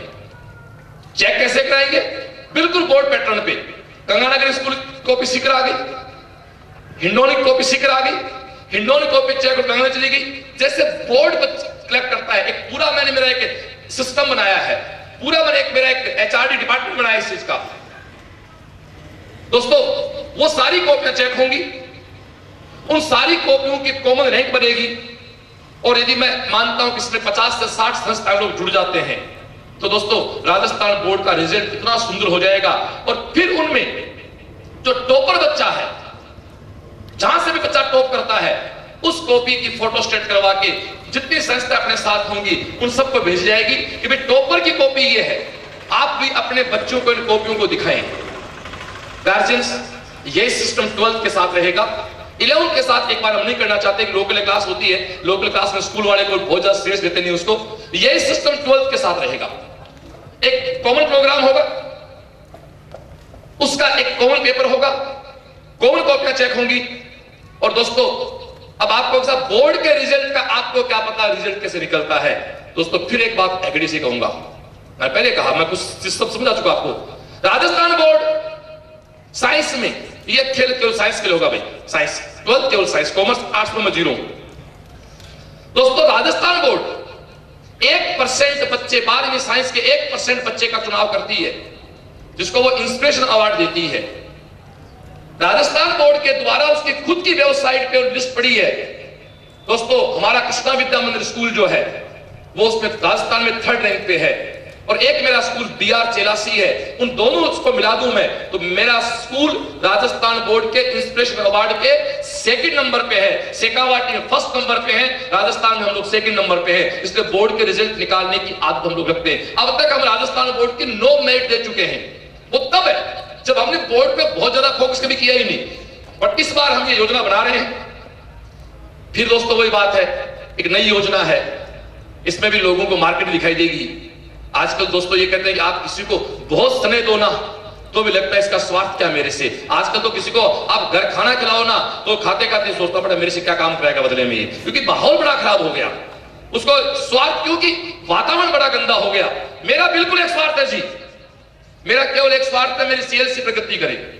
मेरा केवल एकमात्र स्वार्थ है कि CLC से अच्छा बच्चा आए। मेरा एकमात्र स्वार्थ है कि मेरी CLC का परचम पूरे हिंदुस्तान पे आए। और दोस्तों वो अकेला मैं कुछ नहीं कर सकता। फिर से कहता हूं मैं यूं तो अकेला भी अक्सर गिर के संभल सकता हूं मैं, तुम जो पकड़ दो हाथ मेरा, ये सिस्टम बदल सकता हूं दोस्तों मैं। मुझे आपकी सख्त जरूरत दोस्तों, बिल्कुल इस मंच से स्वीकारता हूं मैं हर कदम पे आपकी हेल्प करूंगा। मैं हर कदम पे जिस लाइफ फ्रॉड नहीं होगा आप विश्वास कर सकते हैं और बहुत से लोगों ने मेरे पे विश्वास कर रखा है। हमें सुखद परिणाम दोस्तों इस चीज का मिलता है। तो आप लोग ये पूरा शेड्यूल जो संस्था साथी आप लोग आए हैं, एक परफॉर्मा हमने आपको दिया भरने के लिए, एक स्लिप आपको दी गई है। आप प्लीज मेरी रिक्वेस्ट, हम्बल रिक्वेस्ट, जाते समय आप उसको भर के जमा करा जाएं कि वो स्लिप जो है वो इस बात को यादगार करेगी। वही आपका डेटा मेरे डेटा में आएगा कि हम लोग आज मिले थे, नहीं तो ये मीटिंग यहीं खत्म हो जाएगी। फिर आपके जाने के बाद मुझे नहीं पता आप कौन आया था, माफी चाहता हूं, मैं नहीं रिकॉग्नाइज कर पाऊंगा जो फिर जब तक मेरी सांस रहेगी और जब तक मेरी यादाश्त रहेगी आप दोस्तों मेरे साथ रहेंगे। मेरी यादाश्त कहीं गड़बड़ हो जाए या मेरी सांस टूट जाएगी उस दिन वो दोस्तों यहां से जाएगी, otherwise till death till memory वो मेरे साथ रहेगी। और फिर एक सुझाव आपके आते रहेंगे। और एक बात दोस्तों फिर सीना ठोक के देता हूं, माफी चाहता हूं, मैंने कोचिंग स्टार्ट की थी, सबसे बड़ा विरोध मेरी बहन ने किया था। तो मेरी बहन अनपढ़ नहीं है, मेरी बहन एक सीनियर सेकेंडरी स्कूल की प्रिंसिपल है गवर्नमेंट स्कूल की प्रिंसिपल है, उसने मुझे कहा था कि तू ये क्या थिड़का रचा तूने। अभी जो ओंकार ने कहा था सच है बिल्कुल ही। 96 में मैंने सीकर में कोचिंग शुरू किया, तब मेरे दीदी हेडमिस्ट्रेस थे सेकेंडरी स्कूल के, पे प्रमोट हो गए, भी प्रिंसिपल बने। तो मेरी दीदी का स्टेटमेंट था कि हमारे मत कर, ये तेरी तो ताम झाम सीकर मत कर। कि उस समय सीकर में कोचिंग का अर्थ पता क्या था दोस्तों? कोचिंग अर्थ था कि जो बेचारा किसी काम का नहीं है ना, वो कोचिंग खोल के अपना पेट पालता है। क्योंकि उस समय सड़कों पे विज्ञापन होते थे, 10वीं फेल को पास कराने गारंटी, इस तरह कोचिंग हुआ करते 96 में, पास की गारंटी, पास नहीं तो फीस वापस, इस तरह की। तो लोगों के दिमाग में कोचिंग सब वही था। तो दीदी ने कहा कि तू कहां इस चक्कर में घन चक्कर वाला घूम रहा है, तू बंद कर दे। मैंने कहा देख दीदी, तेरे को शर्म आती है मेरी, तो तू ये कहना बंद करते भाई हूं मैं, तू क्यों कहते मतलब भाई हूं। लेकिन दीदी एक दिन मेरी गारंटी है, इस शहर में तू लोगों से कहेगी कि सीएलसी वाला मेरा भाई है, और लोग कहेंगे वो इतना बड़ा तेरा भाई कैसे हो सकता है, तो बहुत बड़ा आदमी है, तू एक नौकरी की सरकारी नौकरी करती है, वो एक संस्था का मालिक है। वो मेरी दीदी आज कई बार कहते तेरी बात से निकली छोरे। मैं कहा दीदी वो आपका आशीर्वाद था। आज फिर से मंच पे आप सबको भाई बना के कह रहा हूं दोस्तों, मैं तो योजना दे रहा हूं, ये योजना 3 साल बाद राजस्थान बोर्ड के रिजल्ट में हंगामा ना कर दे तो दोस्तों हमने हमारी मां का भी दूध नहीं पिया, सीधी सी बात है। अब आप में से कितने लोग जुड़ते हैं हमारे साथ, वो दोस्तों आपकी श्रद्धा है कि राजस्थान बोर्ड ये सीएलसी एक सीएलसी बोर्ड बनेगा, एक सीएलसी सेकेंडरी बोर्ड बनेगा। उस बोर्ड का रिजल्ट राजस्थान बोर्ड के रिजल्ट में पूरा रिजल्ट एक तरफ होगा। फिर से होश में कह रहा हूं, रिकॉर्डिंग है, ये रिकॉर्डिंग इसलिए नहीं करवाता हूं ये फैशन है, इसलिए करवाता हूं कि अकेला सुनता हूं बैठ के मैंने वादे क्या किए हैं। ये वो रिकॉर्डिंग है, मेरे शब्द होंगे दोस्तों जो मुझे काम करने को प्रेरित करते हैं। आपको पता है आदमी बहुत लाड करो आदमी को भूल जाता है, आदमी को बहुत प्यार करो भूल जाता है, बहुत बड़ी गिफ्ट दो भूल जाता, बड़ा एहसान खामोश है आदमी की बेइज्जती कर दो जिंदगी में नहीं भूलता आदमी सब कुछ भूल जाता है। आदमी बेइज्जती, और माफी चाहता हूं कि शादीशुदा आदमी हो और उसकी बेइज्जती उसकी बीवी के सामने कोई कर दे तो जिंदगी का मतलब नहीं भूलता उसको दोस्तों। इसलिए मैं तो इसको देखता रहता हूं, मैं इसको देखता रहता हूं कि देख बेटा तू ये बोला और नहीं क्या तेरी बेइज्जती हो जाए। ये सारे नुस्खे मेरे फादर सिखाए मेरे को। मेरे फादर ने क्या सिखाया दोस्तों, मैं 11th क्लास में पढ़ता था, तो मैं क्लास में था, तो एक दिन मैं कोई लेब बॉय होते हैं ना स्कूल में, उनसे पूछने चला गया। एक भूत साहब है, भाई साहब आप जानते हो, तो चमड़िया स्कूल में लेब बॉय थे, उनको पूछने गया है कोई चीज, तो उन्होंने पता मुझे क्या कहा, साइड में मैं केवल क्लास के टॉपर्स को बताता हूं, तेरे से बताऊं मेरे पास टाइम कहां है। मैंने कहा क्यों, मैं टॉपर नहीं हूं क्या, अपनी शक्ल देख के रियल में दोस्तों स्टेज पे खड़ा हूं, शक्ल मतलब भाव ये था, तो साइड में अच्छे बच्चे पढ़ने दे। मैं दोस्तों माफी चाहता हूं, मैंने कहा साला लेब बॉय तो बना बैठा है और मेरा फैसला करेगा, मैं अच्छा नहीं हूं, मैं बिल्कुल ये मेरे भाव से थे। मैंने कहा है तो लेब बॉय और मेरी इंसल्ट कर रहा है, ठीक है। मैंने कहा भाई साहब मैं लग गया, और मैं लग गया, मैंने क्लास टॉप कर दी। 11वीं चमड़िया पढ़ता था तो क्लास टॉप कर दी, राजस्थान बोर्ड नंबर आए 83%। 1989 में राजस्थान बोर्ड 21 में मेरिट आई।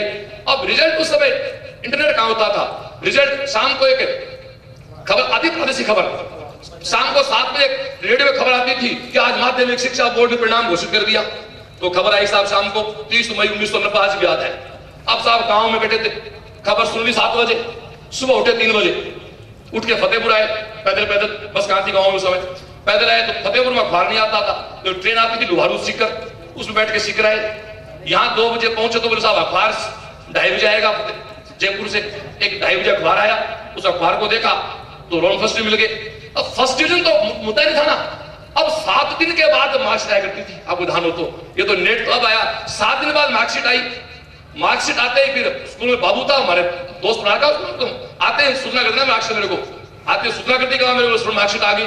हम भैया लेके मार्कशीट, जैसे मार्क्स हाथ में आई क्लास में टॉप हम, अब क्लास टॉप मैं निकाल लिया बेटा, अब चलते गुरु जी के पास। मैंने कहा यूं तो क्या जाए, एक मिठाई खरीदी, मेरे गांव में मिठाई पेड़े मिलती थी, पेड़े खरीदे फतेहपुर से, हमारे एक ख्याल जी उनके बच्चे पेड़े मिलते हैं, पेड़े लेके, अब मैं साथ चाहूंगा मेरे साथ हो जाए, वो पेड़े लेके मैं उस मेरे गुरुजी को सच बताऊं उनकी बेइज्जती का बदला लेने गया तो मेरे बापूजी वहां पहले से बैठे थे। मैंने कहा ये क्या लफड़ा है, मेरे फादर वहां बैठे। मैंने कहा पिताजी आप यहां, बोले बेटा तेरी बेइज्जती मैंने करवाई थी, ये मेरे फादर से थी, मैंने इनको कहा था कि मेरे वाले छोरे को छेड़ दे, छेड़ने के बाद ये किसी के बस नहीं आएगा, गारंटी है। नहीं तो ये दुनिया का सबसे निकृष्ट टाइप का आदमी है, सबसे आलसी आदमी है, कुछ भी है, फेल भी हो सकता है। मेरे फादर ने कहा ये फेल भी हो सकता है और स्कूल को टॉप भी कर सकता है। तो मैंने कहा पिताजी आपका मैनेजमेंट मेरे समझ नहीं, दोस्तों उसी की देन है। मेरे फादर एक सामान्य अध्यापक रहे हुए हैं, आज हम 4 बहन भाई हैं, मेरे तीनों सिस्टर गवर्नमेंट टीचर हैं, मैं एक बेरोजगार हूं पर ठीक ठाक से रोजगार कर रहा हूं। वो सारा का सारा मेरे फादर की तपस्या है। इसलिए मैं कहता हूं आपको किसी आदमी पे बहुत बड़ा एहसान करना है। आप एक बताओ, यहाँ सभी धर्मों के लोग बैठे हैं, हिंदू धर्म में रामायण और महाभारत से बड़ा कोई काव्य नहीं, हमारे को दो ही मानते हैं। दोनों क्यों है जी? दोनों बेइज्जती हुई। दुर्योधन की दुर्योधन की बेइज्जती हुई द्रौपदी ने की तो महाभारत हुई, और रावण की बेइज्जती शिव के धनुष में हुई इस रामायण हुई। थे तो दोनों खेल इंसल्ट के तना। क्यों द्रौपदी उसको कहती अंधे का बेटा अंधा है? आप सब जानते हैं कहानी स्टार्ट वहीं से हुई थी। जब वो गिरने लगा तो द्रौपदी ने कहा कि अंधे का बेटा अंधा है, और उसकी जो कुटिल मुस्कान थी उसको दुर्योधन बर्दाश्त नहीं कर पाया, और एक बेइज्जती से दुर्योधन महाभारत कर गया। तब तक सूर्य चांद रहेगा, महाभारत रामायण दोस्तों हमेशा रहेगी। तो बेइज्जती का दुनिया में मैं कहता हूं किसी को मोटिवेट करना है तो भाई जी इंसल्ट से बड़ी कोई चीज नहीं है। अगला गारंटी मेरे को बोल नहीं सकता, और मैं आपको इंसल्ट कर देता हूं। आप स्कूल चलाते हो, आप में कोई दम नहीं है कि आपकी स्कूल का बच्चा फर्स्ट रैंक पे आए। भाई जी पूरा काम मानना है, दम है तो लाके दिखा दे, तो मेरी बात मान ले। मुझे बहुत अजीब सा लगता है। मैं क्या बहुत बड़ा इम्पैक्ट आदमी हूँ, मैं एक व्यवहारिक ईमानदार आदमी हूँ। मैं कई बार बच्चों को छेड़ता रहता हूँ, कई गार्जियन कहते आपको बोलना नहीं आता। एक बार दीदियां बैठी है, मैडम बैठी है, बहुत बड़ा किस्सा बताऊं। एक टॉप के एक मैडम थे हमारे यहाँ, मतलब उनकी बच्ची पढ़ती थी, वो खुद स्कूल लेक्चर थे गवर्नमेंट स्कूल में। उनकी लड़की को मैंने थप्पड़ मार दिया, गलती होगी मैंने थप्पड़ मार दिया। तो साहब बोल मैडम कुछ दिन बाद मेरे मिलने वाले थे, कुछ दिन बाद आए, महीने भर बाद, श्रवण जी आप ठीक हो आदमी लेकिन आपकी सभ्यता नहीं है तेरी। मैंने कहा क्यों? आपने बच्चे को थप्पड़ मार दिया। ये तो ठीक है, मैंने सुन ली। और मेरे परिवार से थे, उनके जो भाई थे वो मेरे फ्रेंड रहे हुए, अभी मेरे फ्रेंड है। तुम्हारी बहन थी, वो थप्पड़ इसलिए मारा कि वो बच्ची घर की बच्ची थी। ये वैसे दोस्तों आदमी पुलिस कब करता है, अपना होता है। मैंने उनको फिर चाय वाय पिलाई, ठीक है। देखो बात ध्यान सुनना। उसने मुझे क्या कहा कि आप असभ्य हो, थप्पड़ मार दी बच्ची को, कस्सी नहीं है, संस्कार नहीं है, यूं ही हो, गावड़े हो, गंवार हो। मैंने कहा ठीक है भाई साहब, तो मेरे वाले सुन। चाय पिलाई, 15 मिनट बाद बात को घुमाया। मैंने कहा दीदी आजकल देखो, मेरे से उम्र बड़े थे, मैंने कहा दीदी आजकल समाज में कितने गंदे लोग हैं। लड़की को अलग दृष्टि से देखते हैं, लड़के को अलग देखते हैं। घर में एक घी लगी हुई रोटी है, काम ये होता था एक रोटी बिना घी की है तो घी की रोटी लड़के को खिलाएंगी, बिना घी की लड़की को खिलाएंगी। बोले बिल्कुल भाई साहब, ऐसे लोग बहुत गंदे हैं जो लड़की लड़के भेद करते हैं। तो मैंने मार खाने में फिर छोड़े आगे क्यों आए जी?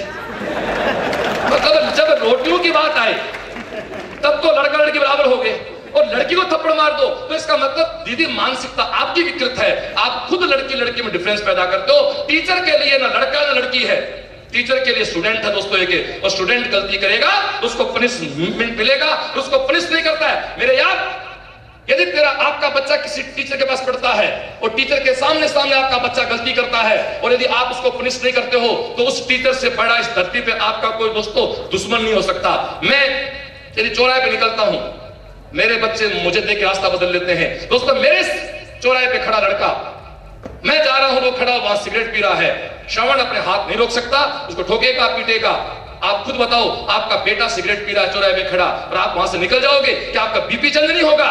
दोस्तों दुनिया शराब पीती है, बीड़ी पीती है, बुरे काम करती है, हमें कोई फर्क नहीं पड़ता। और हमारा अपना कोई बुरे काम करता है तो हमारे बीपी चेंज दोस्तों। इसलिए अपनत्व की भावना जब तक है, रिश्ते दोस्तों तब तक ही है। इसलिए बच्चों को औलाद की तरह पालो। मुझे बहुत मेरी बात याद है, यहाँ एक हमारे सीकर में एक शर्मा जी बोटनी के टीचर है। तो मैंने कोचिंग स्टार्ट किया था तो उनको मैं कहा सर मेरे को बच्चों को गुस्सा बहुत आता है, कोई बच्चा गलती करता है मुझे बहुत गुस्सा आता है। उन्होंने कहा कि श्रवण, जब तक लड़के के प्रति तेरे दिमाग में गुस्सा रहेगा तब तक ये मान के चल तू भला आदमी है और अच्छा टीचर है। मैंने बोला कैसे, मैं समझो। बोले सपोज कर मेरे बैच में उम्र मेरे बड़े थे, इस स्टेज पे थे जब मैं आज खड़ा उस उम्र में थे उस समय। उनका श्रवण सोच 6 बच्चे पढ़ रहे हैं मेरे ट्यूशन पे, वो ट्यूशन पढ़ाते थे। 5 लड़के तो दूसरे हैं और एक मेरा बड़ा छोरा है। यदि मैं 6 को प्रश्न पूछूंगा और उन पांचों को जवाब आए कि नहीं आए मेरे कोई फर्क नहीं पड़ेगा, बट यदि मेरे वाले छोरे को जवाब नहीं आएगा ना तो मुझे गुस्सा आएगा। तो गुस्सा आता है इसका मतलब तो उन बच्चों को औलाद की तरह पालता है। दोस्तों 17 साल में तो वो सिद्धांत बदला नहीं, आज भी गुस्सा आता है और आज भी सीएलसी पिटाई होती है भाई हमारे हाथों। आज भी बच्चे मुर्गे बनते हैं और आज भी भयंकर ठोका पिटी करते हैं। साल में 2-3 बार ठोका पिटी होती है, फिर पूरा वातावरण अपने आप सुंदर रहता है। मैं तो आपसे इतना कहना चाहूंगा, मेरी बात को वापस पॉइंट पे लाऊं। दोस्तों आज इस कार्यक्रम के बाद आप सीएलसी का सपना नहीं, हम सब का सपना कि हर घर से डॉक्टर बने, इंजीनियर बने अपना। अब डॉक्टर नहीं मतलब साइंस के लोग हैं तो हम डॉक्टर नहीं की बात कर रहे हैं, हमारे सराउंडिंग में लोग सफल हों। 6ठी क्लास के बाद के बच्चों को भाई डियर पकड़े, आप किसी भी स्टेज पे जुड़ सकते हैं, पत्र व्यवहार के द्वारा हम जुड़ेंगे। आप और मेरे साथ एक शिकायत रहेगी, मैं आपके फोन अटेंड नहीं कर पाऊंगा तो मोबाइल में बहुत कम काम करता हूं, 6 से 7 घंटे में क्लास में रहता हूं तो मोबाइल हमारे परमिशन है ही नहीं। उसके अलावा दोस्तों माफी चाहता हूं, मुझे मोबाइल से एलर्जी सी है, मैं इसको बहुत कम यूज करता हूं क्योंकि वो बिना मतलब, क्योंकि आप किससे बात करो, अब अधूरी बात हो जाती है कि बस समझ उठा हो जाते हैं, सामने रूट कर पटा तो लो, तो मोबाइल रूट के मोबाइल ऑफ कर लेगा, उतारा दो क्या वो पटता और नहीं है, सामने वाला लड़ाई झगड़ा हो गया तो आपके पांव पकड़ लो, बेटू क्या बड़ा भाई है तो छोटा है तो डरा धमका दो, मोबाइल में लड़ाई भी हो गई ना तो स्थायी हो जाती है, बाद में स्थायी उसका सिस्टम खत्म हो जाता है। तो आप लोग इस कार्यक्रम में इतने दूर से आप लोग चला के आए, आपने रियली मेरी हौसला अफजाई की। मैं आपको इतना ही कहना चाहूंगा दोस्तों कि हम एजुकेशन सेक्टर के लोग हैं, हम सब एक विजन पे काम कर रहे हैं, अच्छे लोगों के लिए काम कर रहे हैं। और जो सीएलसी बोर्ड हमने बनाया है आज पहली बार अनाउंसमेंट हुआ है मेरे साथियों का, जिससे मैं निवेदन करना चाहूंगा कि नाम जो हो गया उसी नाम को कोट कर दें। और जो भी संस्थाएं आप यहां बैठे, आपके जो मित्र हैं जो जुड़ना चाहे प्रोजेक्ट में, आने वाले 15 दिन में इसका पूरा खाका तैयार हो जाएगा, तैयार मतलब प्रिंट हो जाएगा और उस सबका लिटरेचर आपके पास पहुंच जाएगा, जो जो लोग जुड़ना चाहें। और एक बात तो दोस्तों, उस सिस्टम में हम आपसे कोई चार्ज नहीं करेंगे, ये क्लियर कर दो। कॉपियां आपकी होंगी, पेपर हमारे होंगे, कॉपी चेक हम कराएंगे, कॉपियों का चार्ज आपको देना होगा। जो बच्चा एग्जाम देगा वो कॉपियों का चार्ज आपको देना होगा और वो कॉपियां हम आपको सैंपल को भेज देंगे कि साहब इस तरह कॉपी तैयार कर लो, ताकि हमारी सारी कॉपियों में सिमिट्री रहे, नहीं तो पता लगे कॉपी किस स्कूल से आई है। और हम सबको अलग रोल नंबर देंगे। सीएलसी बोर्ड के नाम किसी बच्चे का नहीं आएगा, सेपरेट रोल नंबर होंगे, रिजल्ट आने नहीं तो पता चल जाएगा। हम इसका एक बहुत बड़ा विजन दोस्तों, हो सकता है ये चीज आपको लग रहा होगा ये आदमी क्या बोल रहा है, कैसे होगा, ये हो जाएगा। मुझे बताओ, हम यहां सब लोग बैठे हैं, थोड़ा सा सोचो, क्या ये बुद्धि से आदमी काम करता तो क्या हम सब इतने इकट्ठे हो सकते हैं? ये बुद्धि से इकट्ठे नहीं होते हैं, हमने भावना की कि यार अपने लोग हैं, इनको दोस्तों बुलाया जाए। बिरला जी ने बहुत देर बात कही है, बिरला जी ने बात कही कि अधिक पढ़ा लिखा आदमी कभी फैसले कर ही नहीं सकता।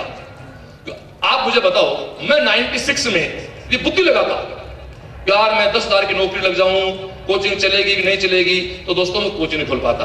बुद्धि से कोई बहुत बड़ा काम कभी नहीं होता है, काम शुरू होने के बाद बुद्धि उसको, देखो दोस्तों 2 चीज होती हैं, एक होता मैनेजर, एक होता लीडर।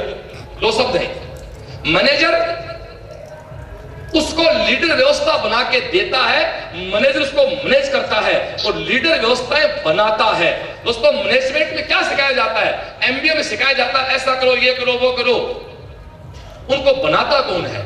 आप बनाने वाले बनने की प्रक्रिया रखो कि लोग आपके। और दोस्तों लोग अक्सर कहते हैं कि साहब मैनेजमेंट से इनसे धीरू भाई कौन सा एमबीए किया हुआ था? भैया एक आदमी में जिद होनी चाहिए, एक तगड़ा जुनून होना चाहिए दोस्तों आपको, और एक स्टेबिलिटी आपके पास होनी चाहिए। आज की युवा पीढ़ी, कुछ चेंज दिखाई दे रहे हैं मेरे को, आज की युवा पीढ़ी में स्टेबिलिटी नहीं है।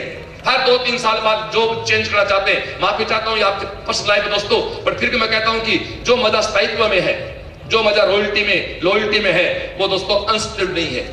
ग्रामर हमेशा काम नहीं करती है, व्याकरण हमेशा काम नहीं करती है। तो मैं आपको साबित कर देता हूं।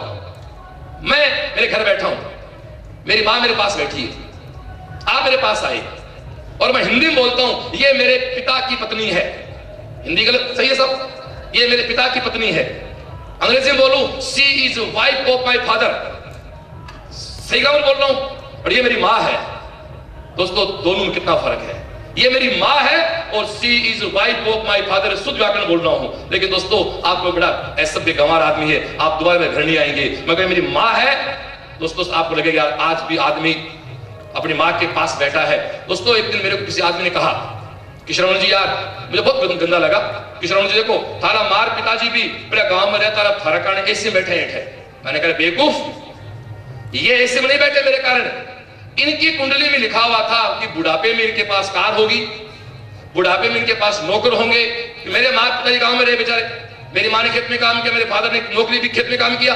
तो मैंने कहा बेवकूफ, ऐसा नहीं है, इनकी कुंडली में लिखा हुआ है कि 50 साल के बाद तुम्हारे पास गाड़ियां होंगी, एसी कमरे होंगे, नौकर चाकर होंगे। अरे उनकी नसीब में इनको सब मिला, बट देने के लिए भगवान को माध्यम बनाना पड़ा। हम तो माध्यम बन गए, हम तो जो फोकट में आनंद ले रहे हैं, उनका नसीब तो इनका है, तकदीर तो इनकी है, हमारा कोई रोल नहीं है इसमें। ये भ्रम पालती पब्लिक कई बार में से। दोस्तों वो कहते ना देनहार कोई और है, देवत है दिन रैन, लोग भरम हम पे करें तासो नीचे नैन। ये पता नहीं कौन से कर्म है, किसके कर्म है दोस्तों, पता नहीं। लोग कहते ना कब कितनी माँ बहनों ने हमारे लिए व्रत किए होंगे, पता नहीं किस किस देवता की प्रार्थना की होगी, तब जाके दोस्तों आज हम अच्छे कपड़े पहनते हैं और अच्छी जिंदगी जीते। दोस्तों नहीं, हम तो वहां पैदा हुए थे जहां दोस्तों ना जीने का होश था, ना खाने का होश था, ना रहने का होश था। मेरी बात को समाप्त करूं, ओंकार आप सबके बीच आएगा, अगला प्रोग्राम बना दूं 6:30 के आसपास, 7 बजे अभी हमारा डिनर स्टार्ट होगा, आप लोग डिनर लेंगे, उसके बाद ठीक 8 बजे निवेदन दोस्तों, ये जिंदगी चलेगी, ये जिंदगी चलती रहेगी, इसी ये प्रक्रिया है। 8 से 11 बजे तक फतेहपुर शेखावाटी और रामगढ़ शेखावाटी के टफ के लोग आएंगे। एक शानदार चंद प्रोग्राम होगा, इसी जगह होगा, फिर अपना आराम से बैठेंगे, यहाँ हमारे बच्चे भी आ जाएंगे। 11 बजे मैं आपको फ्री कर दूंगा, गाड़ियां आप सब लोग लेके आए हैं। दोस्तों मैं भगवान से प्रार्थना कर लेता हूं, जल्दीबाजी मत करना, आपको ट्रैफिक खुला मिलेगा, क्योंकि नहीं तो वैसे हमारे सामने भीड़ बहुत मिलेगी। आप शाम जी में रात को जाओगे तो कुछ कम हो जाएगी, नहीं तो बिना मतलब ट्रैफिक मिल जाओगे तो पछताओगे, यार ये नाम बढ़िया तो बड़ा श्रवण जी का संग सुन लेता ठीक रहते यार ट्रैफिक मिल जाओ खड़े हुए। सच बता रहा हूं मैं, आप आराम से एंजॉय करके जाओ, और यदि आपको रात को रुकना है तो मैं आपकी रुकने की व्यवस्था कर दूंगा। किसी को सालासर बालाजी के जाना है, खाटू श्याम तो मैं कहा नहीं करूंगा कि मेला लगा हुआ है, वहां कलेक्टर साहब को 10 मिनट दिक्कत हो रही समय तो जाना है सालासर बालाजी की, तो आपकी व्यवस्था करा देंगे। पुजारी मेरे व्यक्तिगत मित्र हैं, पुजारी भाई को हमारे कार्यक्रम भी आएंगे, और यहाँ रुकोगे तो मैं आपकी यहाँ व्यवस्था करा दूंगा। जैसा भी हूं मैं आपको तैयार हूं। अब अंत में मेरी बात को कहूं, मैं एक बार फिर आपके बीच आऊंगा, उसके पहले ओंकार 2-3 बात करेगा, मेरी लास्ट बात के साथ में समाप्ति करूंगा। लास्ट में एक बात कह दूं कि आप और हम मिलकर साथ काम करेंगे तो कोटा से अच्छा माहौल हम लोग यहां भी दोस्तों बना सकते हैं। मैं कोटा की बहुत इज्जत करता हूं, मैं कोटा का बहुत सम्मान करता हूं, कि मैं जो भी हूं, मैंने डिग्री कोटा से की, मेरी एजुकेशन कोटा हुई इंजीनियरिंग की, मेरे को वहां से प्रेरणा मिली, मेरे माता पिता की आशीर्वाद था, मेरे गुरु का आदेश था, और कोटा से प्रेरणा थी। इसलिए मैं मेरा आदर्श मानता हूं दोस्तों एलन के डायरेक्टर राजेश माहेश्वरी को, मैं स्वीकारता हूं मंच पे। एलन के डायरेक्टर राजेश माहेश्वरी मेरे आदर्श से कोचिंग के, उस आदमी को मेरा आध्यात्मिक गुरु, मेरे गुरु महाराज, मेरे इस फील्ड मेरे गुरु मानता हूं उनको, मैं बहुत रेस्पेक्ट करता हूं।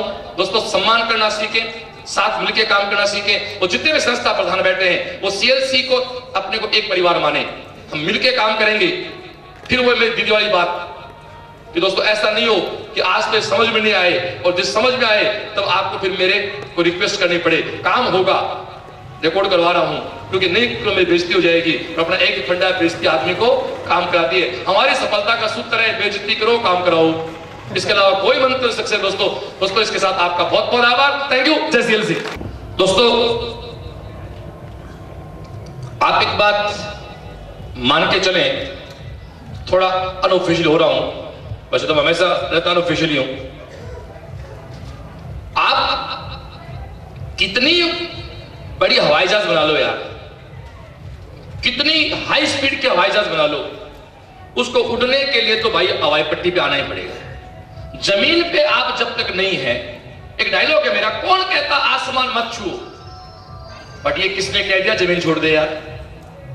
हम कब कहते हैं आप उड़ो ना, लेकिन दोस्तों जमीन क्यों छोड़ते हो। मैं कहता हूं तू शहर में आके तूने 4 दोस्त बनाए और गांव के बचपन के 4 दोस्त भूल गया, तो फिजिक्स की भाषा में आउटपुट क्या रहा, 4 का 4। दोस्तों आज के जनरेशन में बड़ी प्रॉब्लम है कि साहब बच्चे को बहुत अच्छी इंग्लिश आती है, तो उसको तो हिंदी नहीं आती, तो क्या फर्क पड़ता है, एक लैंग्वेज हमें भी आती थी, एक उसको भी आती है। लैंग्वेज एक पेट पालने का साधन है। लैंग्वेज दोस्तों इंटेलिजेंस प्रमाण पत्र नहीं है, लैंग्वेज विद्वता का पैमाना नहीं है, ये तो एक पेट पालने का जरिया होती है। आपके अंदर एक जिद, एक जुनून, एक स्वभाव जो आपका है वो रहना चाहिए। मैं इस कार्यक्रम को अंतिम दौर में ले जाऊं, मेरे सारे टीम सीएलसी के टीचिंग स्टाफ के लोगों से आपका परिचय कराऊंगा। बाहर मेरे साथी कुछ निकले हैं, उनको तुरंत बुला के लाएं। पहले मेरे एचओडीज आ जाएं प्लीज, मेरे सारे एचओडीज पहले मंच पे आ जाएं। हमारे बोटनी के किस है ज्ञान जी, बाहर हमारे दो साथी भवानी और प्रमोद जी बाहर गए हैं। एक हमारे एसके चौधरी सर छुट्टी पे गए हैं आज होली पे, और बाकी सारे टीम के लोग मंच के बाएं ओर आ जाएं। टीचिंग स्टाफ के सारे लोग मंच के बाएं प्लीज दौड़ के, टीचिंग स्टाफ के सारे लोग मंच के बाईं ओर आ जाएं। कराना चाहूंगा सभी लोगों से।